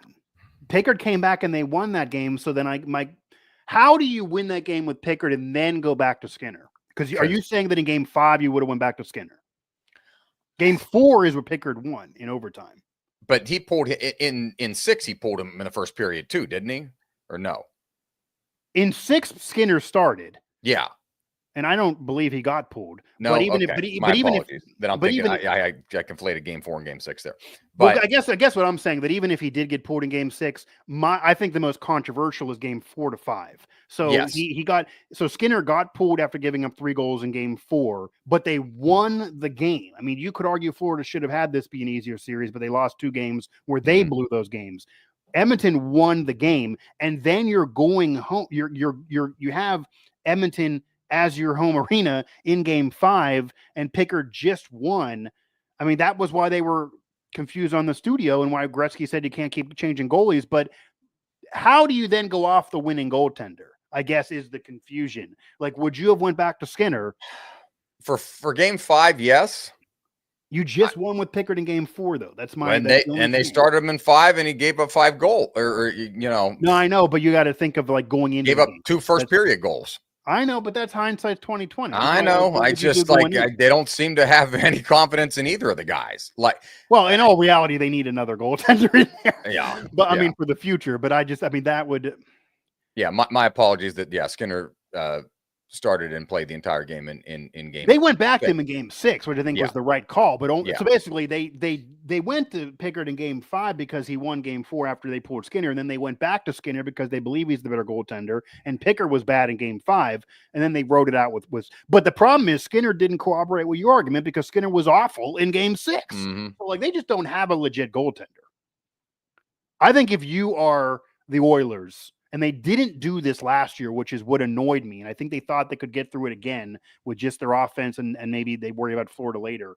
But they're doing a disservice to McDavid and Draisaitl and that company to keep going with Stuart Skinner. He's a nice guy. He's young. We've seen, Jari and other goaltenders that are young that aren't exactly Vezina winners that are win cups, but those teams are stacked. This Oilers team is not good enough defensively to have a weak goaltender. So they need to get a goaltender. And if you listen to Stan Bowman's post-game press conference, George, after game 6, he said he does not think he's going to change the defense that much because they were good prior to the Florida series. If you're not changing the defense, you got to get a new goaltender. So therein lies my question, because you're seeing a lot of what I'll call Edmonton apologists being like, well, if he played in front of if McDavid and if they played in front of a Hall of Fame goaltender, blah, blah, blah. And I don't think it's simply as if I stuck, Winnipeg's goalie, whose name I'm forgetting now. Doggone it. He won the MVP of the league, by the way. Yeah. In front there, if I stuck a different Haliburton, goalie. Yeah. Yes, thank you. In behind those guys, that suddenly they win the series. Yeah, it helps, but this was a Florida team that was so offensively dominant. I don't know. I mean, I'll give you this year, but I'm with you that I think the problem is deeper than just goaltending. Here's the thing that's weird about that. I agree that Florida was the better team far and away this year. When you have Brad Marchand, who's a borderline Hall of Famer, on your third line, you are stacked. However, I think they would have won last year with an elite goaltender. McDavid had 42 points in the postseason, was the Conn Smythe winner. Draisaitl was scoring. They were in game 7. Florida was grinding more in that series. Yes. Yeah. They did not have Brad Marchand, who without Brad Marchand, Florida's not winning this year. So they did not have him last year. I will go to the grave saying that Edmonton should have won last year if they weren't sluggish early in the series and going down 0-3. And if you put Bobrovsky on Edmonton, they would have won last year. The goaltender was the difference last year. This year, I could hear what you're saying. But the problem is, if they would have won last year and lost this year, nobody would care where McDavid was going to go. They would have had a ring. He had the 2 years. It's not like this year would not feel like the end of the world if they would have won last year. Mm-hmm. They didn't win last year is the problem. But I mean, regardless of whether you think they need to have a Hall of Fame goalie or not, because it's chicken and the egg. Crosby had a Hall of Fame goalie in Fleury when he won in 2009, but did Fleury become a Hall of Fame goalie because he also was with a great team? For example, the other counter to that is Dominik Hasek had 6 Vezinas with Buffalo, was a great goaltender in the final. He didn't win a title. He goes to Detroit with 10 Hall of Famers and they win a championship. Was he better with Detroit? No, he was not. He was better with Buffalo, but he won his rings with Detroit. Yeah. So, if you ask him where were your better days, he's probably going to say Detroit. He wasn't better. He won 6 Vezinas with Buffalo. So it's easier to do it when you have a legit team around you and you have a good enough goaltender. I'm not saying you got to be elite. Yes. But I don't think Skinner's good enough the way they play, at least, if you're not going to do more defensively. And again, I do think if they had a better goaltender, they would have had a better shot, at least. Like some of those goals that Brian Boucher was saying it on the broadcast, George, some of those are bad goals they're allowed. Yes. Like Florida's great, but come on. Some of those, the 5-hole Skinner would never stop. He just wouldn't close the 5-hole. So they need to get the goaltending situation figured out. And then separate from that, which we talked a little bit on our last show before these series and before I had my second daughter and we had a little mini show hiatus here. McDavid's future is obviously in question, and it always is as long as they don't win a cup. The difference from last year to this year, he only has 1 more year in his deal. That is the difference. Draisaitl's not talked about because he has a long-term deal. McDavid would be a free agent. And George, I think we would agree that would be the biggest free agent the NHL has seen in a long damn time if he goes and skates and is a free agent. Yeah. But he's now making comments that he wants to wait and see. He's said publicly he's not in it for just the money. He wants to win a cup or he will not be satisfied. He feels there's unfinished business. This is paraphrasing. There's unfinished business with Edmonton, but he wants to wait and see. He said he's in no rush to sign a deal.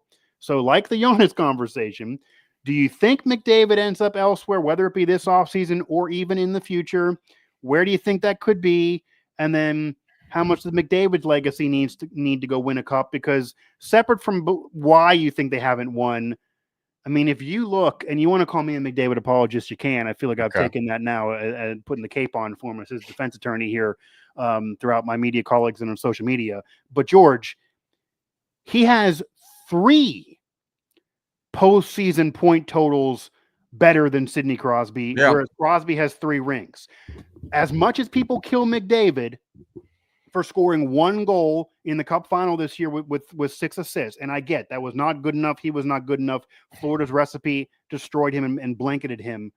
Crosby had 3 points in the 2009 Cup final, and they won, and Malkin was the Conn Smythe. Mm-hmm. Does anyone say Crosby wasn't good enough? He was worse than McDavid in this Cup final, in that Cup final.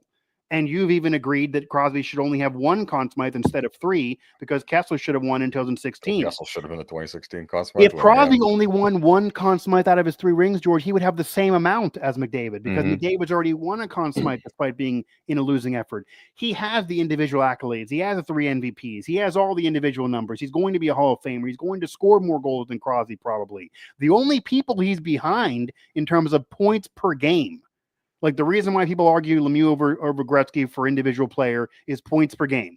The only people that McDavid's behind points per game in the playoffs all time. He's above Crosby. He's only behind Lemieux and Gretzky. That's it.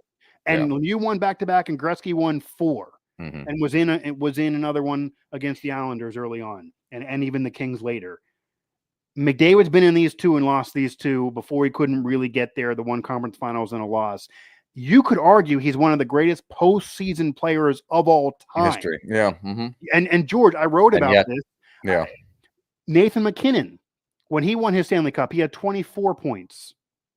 When Steve Yzerman won his first Stanley Cup out of his 3, and he's a 600 goal scoring legend, guess how many points Yzerman had in his first one? 13. 10. I was going to say 10. Yeah. He had 13. If McDavid, that's 4 rounds. They won the cup, and he had 13.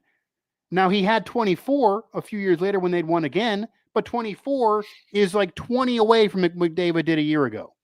This year, when people said McDavid had a down postseason, he got near 40 points again.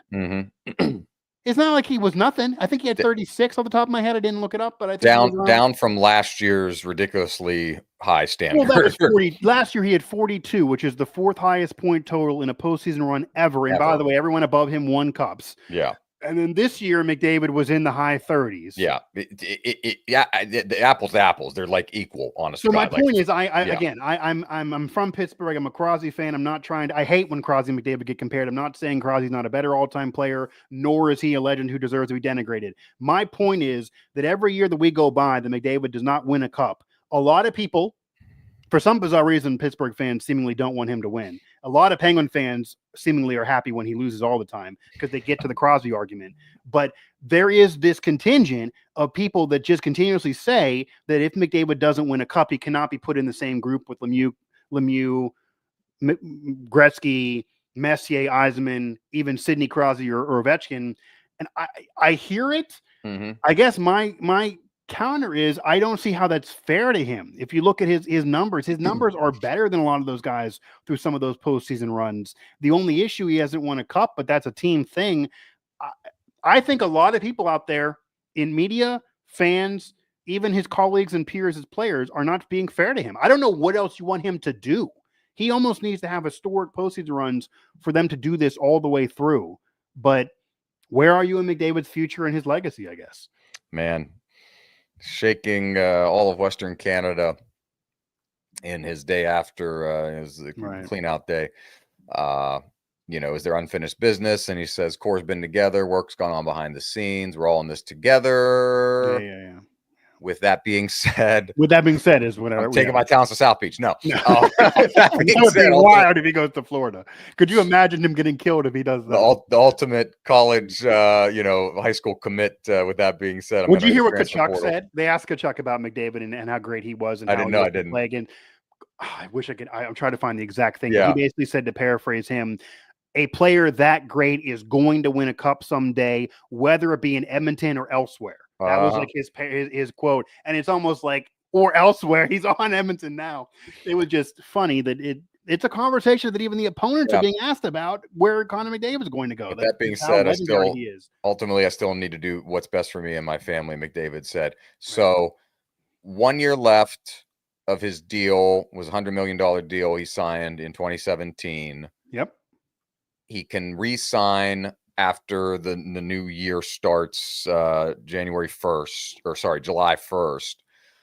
That's obviously up in question. No, I think this feels does he sign or no? Do you think No, I think you ride out the season and then you still have an opportunity to sign a contract extension either early in the fall after the season starts, or you can sign one next year. But you think he's on the Oilers next year at the start of next season? That's a different question. No, well, the reason why I'm asking that is here's and then I asked you this last show and you said you would never do it if you're Edmonton, but I got to ask it again here. You just lost 2 years in a row. McDavid has said it's not about the money. I want to win. We agree they're not ready because of the goaltending. I don't know who else can get. If you're July 1 and then July 1 rolls around and McDavid calls you and says, I'm not signing, do you then get in a separate room and say, we got to work a trade now? Because you're not going to get him. He's going to probably leave. You're a small market team. You can't be bad for 10 years. I know. I'll go. Listen, this is why I'm not a general manager, but I'll go back to the thing I think I said last time is that you can't be. Yeah, you said you can't do it because of 1988, but I feel like that's unfair to put on you. You weren't even alive at that point. Stan Bowman. I know. If you're friggin' Edmonton, I don't think you can be the team that traded both Wayne Gretzky and Connor McDavid. If McDavid is going to leave, you're going to throw the bank at him. You're going to throw everything in your power at him and be like, listen, we're committed. Here's a new goaltender. We're going to trade. We're going to draft. You let him in on the plans. You give him give him LeBron-like access to your front office and what you're thinking and what you're going to do.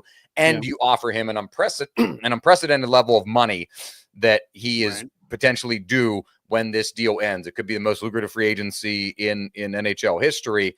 And if he turns all that down, then it's on him. And you're but you get nothing. And you're exhausted. General Manager George, which is why I'm not a general manager, is like, listen, we're going to do this. We're going to make a trade for defense deadline. But it absolves you. But then you're still working for the Oilers. How do you win next year? You'll be like Cleveland. I can't in good conscience be the team that traded the generational superstar of hockey twice. I can't do it. But here's the difference, though, and I hear that. That's why it's not good business acumen. I'll give you that. I know. I'm just saying I can't, in good conscience, trade another superstar twice. I can't. I just don't know. So Stan Bowman is the man making this decision. Yes, with Gerbo or Mike Asti. Yeah, it's even different than Ken Holland was there before. Stan Bowman's only been there 1 year. Ken Holland in Los Angeles now. Maybe fucking trade him to trade him to Los Angeles. Well, the four-letter words is flying these days, whether it be in politics or sports talk now. But yeah, number one, if you are going to put him on the market, I almost guarantee you Ken Holland, who he knows and has a great relationship with, LA has a lot of room. They were just a playoff team. They would come a calling. So they certainly could have that happen once again and have history repeat itself. Man, I do think Stan Bowman, who has already won 3 rings and has made it clear he's not looking to job jump, like he's there trying to do this in Edmonton, he's either going to have one of two mentalities. He's either going to have the mentality, George, like you're saying, that if I'm not going anywhere, I cannot not have McDavid because then I'm worse and I want to win. Or he may say, I need to make sure we're good for the next 10 years, so I got to get a haul for McDavid because McDavid's going to walk as a free agent. The Cavaliers did not get anything for LeBron. They won a title later because LeBron chose to go back there. But if he didn't choose to go back there, they still wouldn't have won. They were bad for several years in a row because LeBron chose to leave and they didn't get anything for him. I mean, we've seen this even like Austin Matthews and other players that. Mike, if they trade him to Los Angeles, if it's Los Angeles again. Well, Gretzky got to a final with the Kings. And What if McDavid actually wins the cup with the Kings? No, exactly. Because Kings are a good franchise. Kings is an 8 seed this year, almost. Won their first were they an 8 seed? I can't remember. Kopitar has 2 rings. If it's obviously he's from Ontario, so you're going to put Toronto in play because Toronto is the Lakers of hockey. So Toronto's always going to be in play for whatever. The Kings. Why I brought up Austin Matthews because there's also even some undercard rumors that they could swap stars because that would be nuts. There's a conversation that Toronto might have to break things up. They just changed their regime a little bit. If McDavid doesn't sign and they break up, do you try to maybe call them and say, do you want to do a Lakers Luka Anthony Davis trade here? That's back in play. Because they're similar in age, and you would probably be the same team at least. That both teams would be very similar. They would score a lot of goals and probably lose in the second round. But that's why I bring him up. That I think that if you get past July 1, I would at least, which I think they do, and I don't think he's going to re-sign. Yeah, and if I had to bet, I think he's on Edmonton next year, and then I think he leaves on his own. But what I'm saying is, if Mike Asti is now the general manager, it sounds like what you're saying is, to make this clear, Yeah. But if you get to July 1 and he tells you, I'm not going to resign, the same comment you just read there, the quote of, I'm not in any rush, unfinished business, but I want to win, all that BS. If he gives you all that on July 1, do you sit down separately from him? You're Stan Bowman. You sit down with Knobloch and others and say, okay, what do you guys think? Should we entertain moving him because he's now made it clear he will not sign right now with us, number one? Or are you, because this day and age and everything leaks, it sounds like you're almost scared to have that conversation because then it'll get back to McDavid. And then if that happens, he then would force his way out. And then you would be in 1988 all over again, where he's crying in a press conference and going to LA probably. Yeah. I mean, you have the meeting. I think you listen to calls. If people are going to call and be like, we'll give you the farm or the barn, the hockey barn. I mean, Austin Matthews and a draft pick would kind of be probably the farm. I mean, I don't know what else you can get in the offseason. I'm going to need Matthews, and I'm going to need like two other things. I don't think you can do Matthews in just a pick. This is not which may be fair, but like for me seems too light to be honest. I'll even float you as a Penguin fan. There was a conversation in Pittsburgh the next day that they should give up their entire draft haul for the next, just literally picks first round on and bring him to Pittsburgh and put him with Crosby. Because then solve our goaltending. You got the same freaking goaltending problems. I don't think he still wouldn't win it. That's what I said. Like, you would screw McDavid. They still wouldn't win the cup. It would basically be the same defensive goaltending problems in Pittsburgh as they do in Edmonton. That's why it's funny to me. It's the same problem. Yeah. But it would be, I don't know what you would do unless Austin Matthews is in play, because you don't have anybody else there'd be a player to player. Like, if you're I guess I'll ask this too. Yeah. If you're the Oilers, because Austin Matthews is very far-fetched, I just brought it up here. But if you're the Oilers and he says he won't resign and you are willing to entertain offers, do you have to get a star player or can you take draft picks? How would you take a deal? You need to have a name. But the Gretzky deal had players, but not superstars. Yeah. You can't, it's hard to get superstars in that. Well, and then if we expand that pool beyond the Maple Leafs and the Kings, if I say the Rangers, and it's like, I need Lafreniere and Zibanejad and So do you do it if you're the Rangers? Are you a cup team? If you're not a cup team, you don't do it. You got to win a cup with him. The Rangers were there, and then they've made some kind of questionable. I'm just asking. Yeah. They Kreider's no longer there. They're kind of in a new rebuild a little bit. Dallas is one of my favorite teams in the league right now, and you could argue that DeBoer was holding them back from that. That'd be interesting after he beats them. Even though the man is a wildly ridiculous 9-0 in game sevens, including a win this year, and then still gets fired. So if you're Dallas, what about Tampa Bay? If you want to retool the dynasty, So is it Dallas? Do you give up Rantanen? I think What about Carolina that never spends any money but goes to conference finals every year? He ain't gonna friggin' go. No, he's not. I'm not saying he's gonna go, but I'm talking about a trade. He wouldn't have.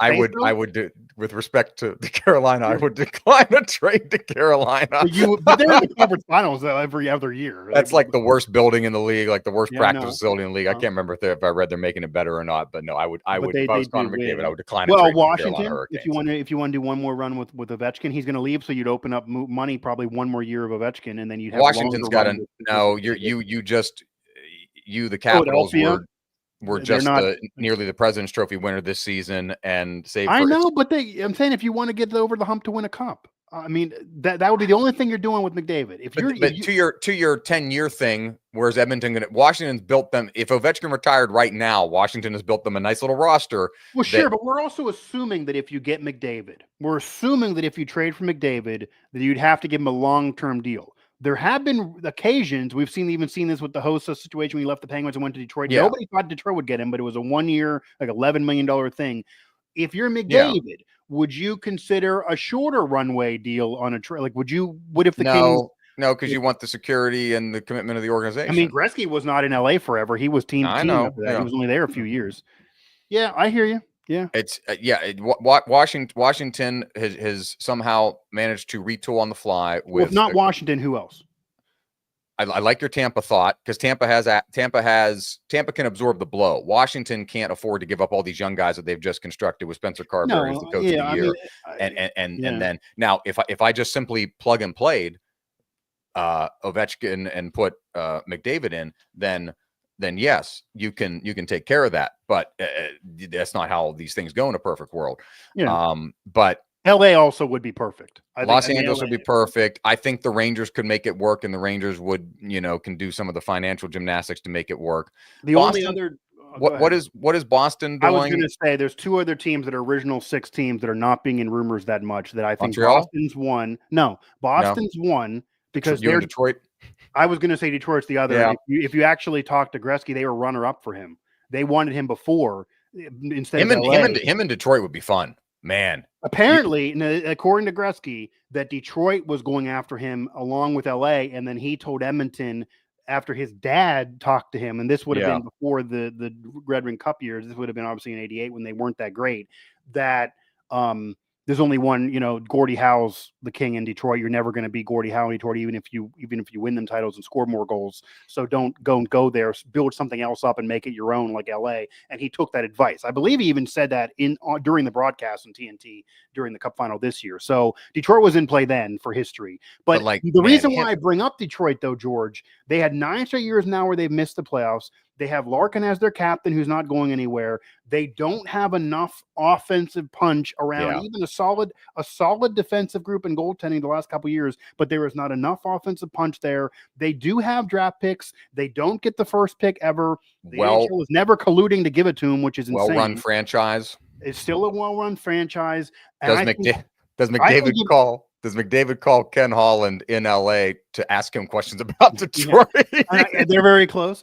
But I also think that Yzerman has a lot of pressure on him.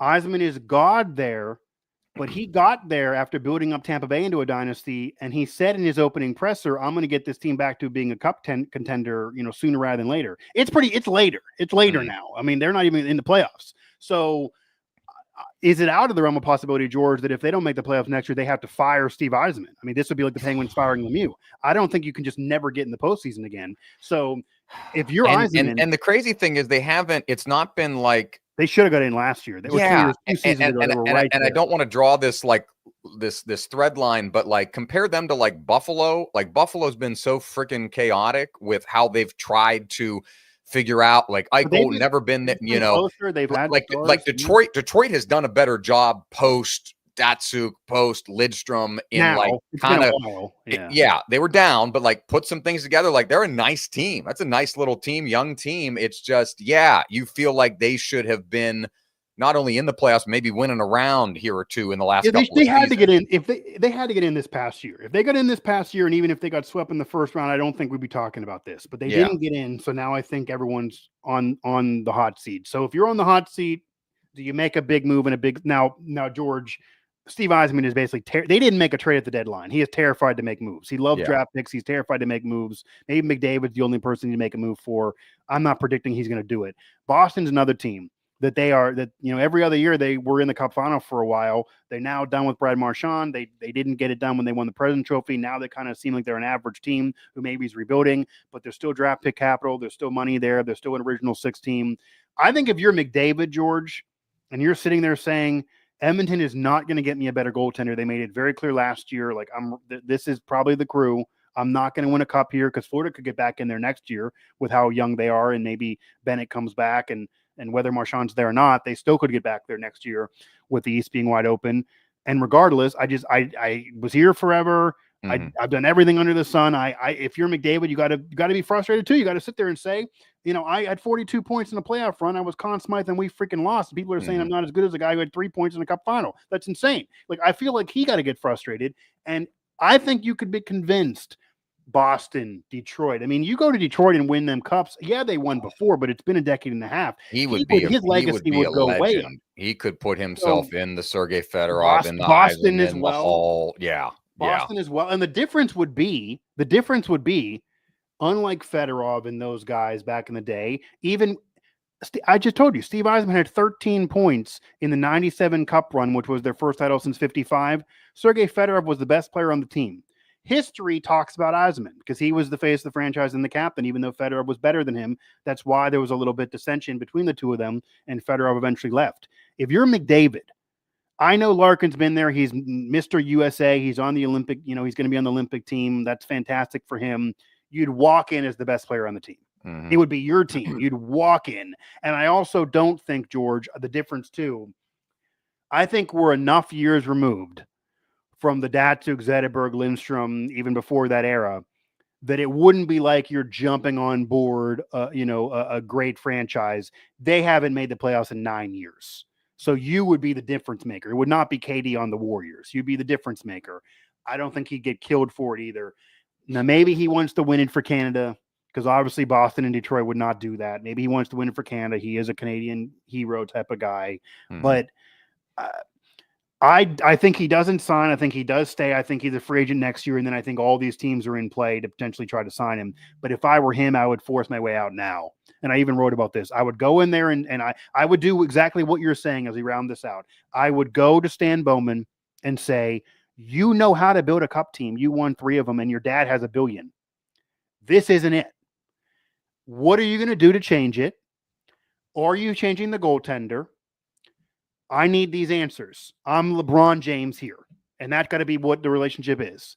If you're not willing to make me LeBron James because you and the Bowman family have literally 15 Stanley Cups and you have 3 as an executive yourself, and you're not willing to change the goaltender, I then will not be back. Mm-hmm. Figure it out. Yeah. As nice of an ultimatum as you can give. Well, I mean, that's really what I would do. I mean, because it's very possible Stan Bowman would sit in there and say, I'm not going to let this guy be a jerk to me, and I'm going to build it a different way. And we got Draisaitl still here, and Scotty Bowman had stars his whole career, but always was able to handle the personalities. There was never a problem.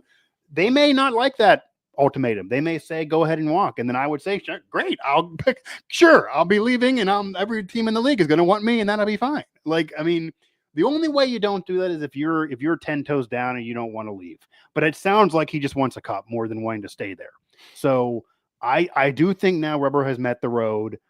And the only way he could be convinced to win a cup there is if Florida's not back, because they're just damn exhausted. I think they could beat the rest of the Eastern Conference, maybe with Skinner. Mm-hmm. But if you think, do you think they have a different goaltender, or do you think it's like David and Skinner together again for this? No, you have to find somebody else has to come in. Like there's just you cannot continue. I don't know who else comes in though. You're plucking a goaltender in Kemper, I don't know. One of these. There's been so many trades.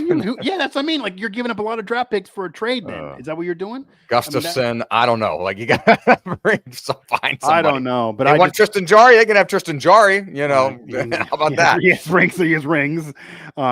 Casey DeSmith backing up wherever the heck he was. Dallas. He was backing up in Dallas. Now he's better than Skinner at this rate. Like I don't know. That's somebody, man. Like yeah, I mean it's just insane to me because Connor McDavid in this postseason, and now I do have it in front of me. In what's called a down playoff run. Yeah. He had, which is like we're using down very, very loosely. He had 33 points in a down playoff run, 7 goals, 20 assists. Last season, meaning in 2023-24, so not the one we just finished with, but 2 playoff runs ago, he had 42 points and was the Conn Smythe winner, and they lost in 7. And George, so McDavid had 33 this postseason, and they obviously did not win the cup again, and everyone's down on him. So he had 42 the year before, had one other 20-pointer in only 2 rounds, and had another 30-point season. Yeah. So that is in contrast, George. Sidney Crosby's single best postseason point total of his career, like 21, is 31. 31. Okay, my short. So these are his Stanley Cup point totals. So his Stanley Cup point totals are 31 when they won, 27 when they lost in 2008. Then, and this one is really ridiculous, and McDavid will get turkey basted if this ever happens. So in the last one, 2017, he had 27, which is still fine. Give me the number you think he was at in 2016 when I'm telling you, man, like Phil Kessel got American he got robbed. Yeah, Phil Kessel got friggin' robbed. George, give me a guess. 19? What are you looking it up? No. Okay, he had 19. He had was exactly it 19? Yeah. Well, I just said 21 was his high, so that's why I said 19. Yeah. Man. Okay. Well, his high is 31, but he had 19 in a cup year. He had 19 in a cup year. George, Connor McDavid had 20 in 2 rounds once. He had 42 last year. He had 33 last year, or this past season. Crosby won with 19. Steve Eisen won with 13. Yeah. Nathan McKinney won with 24. Kessel 22 points in the 24 games in the 2016 run when he and Yeah, they were they were 10 goals. Crosby had a better final, is what separated them. I believe. Sure, but like No, they they don't get past the Capitals and everybody else in the earlier rounds. I know, but I'm just telling you that's what screwed Kessel. He got his worst series was the Cup series. And Canadian media, don't like him. Yeah, but at that point Crosby hadn't won, so they didn't want to have him win 2 and not have either one. No, Kessel should have won it, and Crosby deserved the next one, but Kessel should have won. Crosby deserved the 2017 one. Phil Kessel deserved the 2016 one. Yeah, but again, whether we're talking 08, 09, 16, or 17, McDavid was better each of the last 2 years in terms of just point total than what Crosby put up. But nobody killed Crosby any of those years because they won, or else the 08 one they lost to a great Red Wings team. I mean, it's just, again, it's not to take away from Crosby, but I just don't. If you're McDavid, that got to frustrate you. It frustrates me. I don't understand how it's not frustrating him. Shouldn't be frustrating me more than him. But yes, he needs to get the hell out of there or give them an ultimatum or something. Yeah. We're pulling for you, Connor. I am pulling for you. Yeah. I needed to get the hell out of there. Done with Edmonton. All right. Yeah. Mercy. That puts a nice championship bow on this edition of the Howitzer and Buzzsaw Show. A reminder to find us wherever you get your podcasts. Just search Howitzer in your favorite podcast app. That includes Apple, YouTube, TuneIn, Spotify, and more. Search Howitzer to find us. Shout out to Kellen B. Conley for his music that you hear right here each time on the HBS and the Podcast Group, podcastgroup.com, and HPG on socials. Podcast for the People, a Morgantown-based podcast collective that we are proud and love to be a part of, podcastgroup.com. And you can find us on social at Asti11, at Gerbo3, at House of Buzzsaw for the show handle. Of course, everywhere you get your podcasts. And I will throw in here, since we don't have time, that if you want to call me an Aaron Rodgers believer because I think they can win maybe a playoff game for the first time in 2016, then maybe I am. I don't think they're going to go ahead and be a championship contender by any means, but he is an upgrade of recent years. I think they maybe could win a playoff game, and that would be enough for it to be a win. But a yes or no question, George. Yeah. Do you believe he is actually married, or that is a mirage? No, I think he has married. A ring. He announced he's married, but he won't say who, and there's no pictures of him with anybody.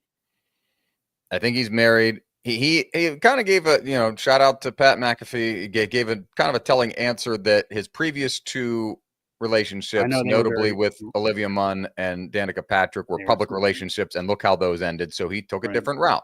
And knowing how he is kind of a free thinker, free spirit guy, very independent guy, believe what you want about the reports around him. No, I do think he's married, and acknowledge that, and he's kept it out of the public eye here. And well, we learned when his family knew. His brother found out when we knew. Kind of been a recluse these last couple of seasons. Hopefully we'll see him in the next 7-ish years, give or take, whenever that is, if he does indeed retire after this season in Canton, Pro Football Hall of Fame induction.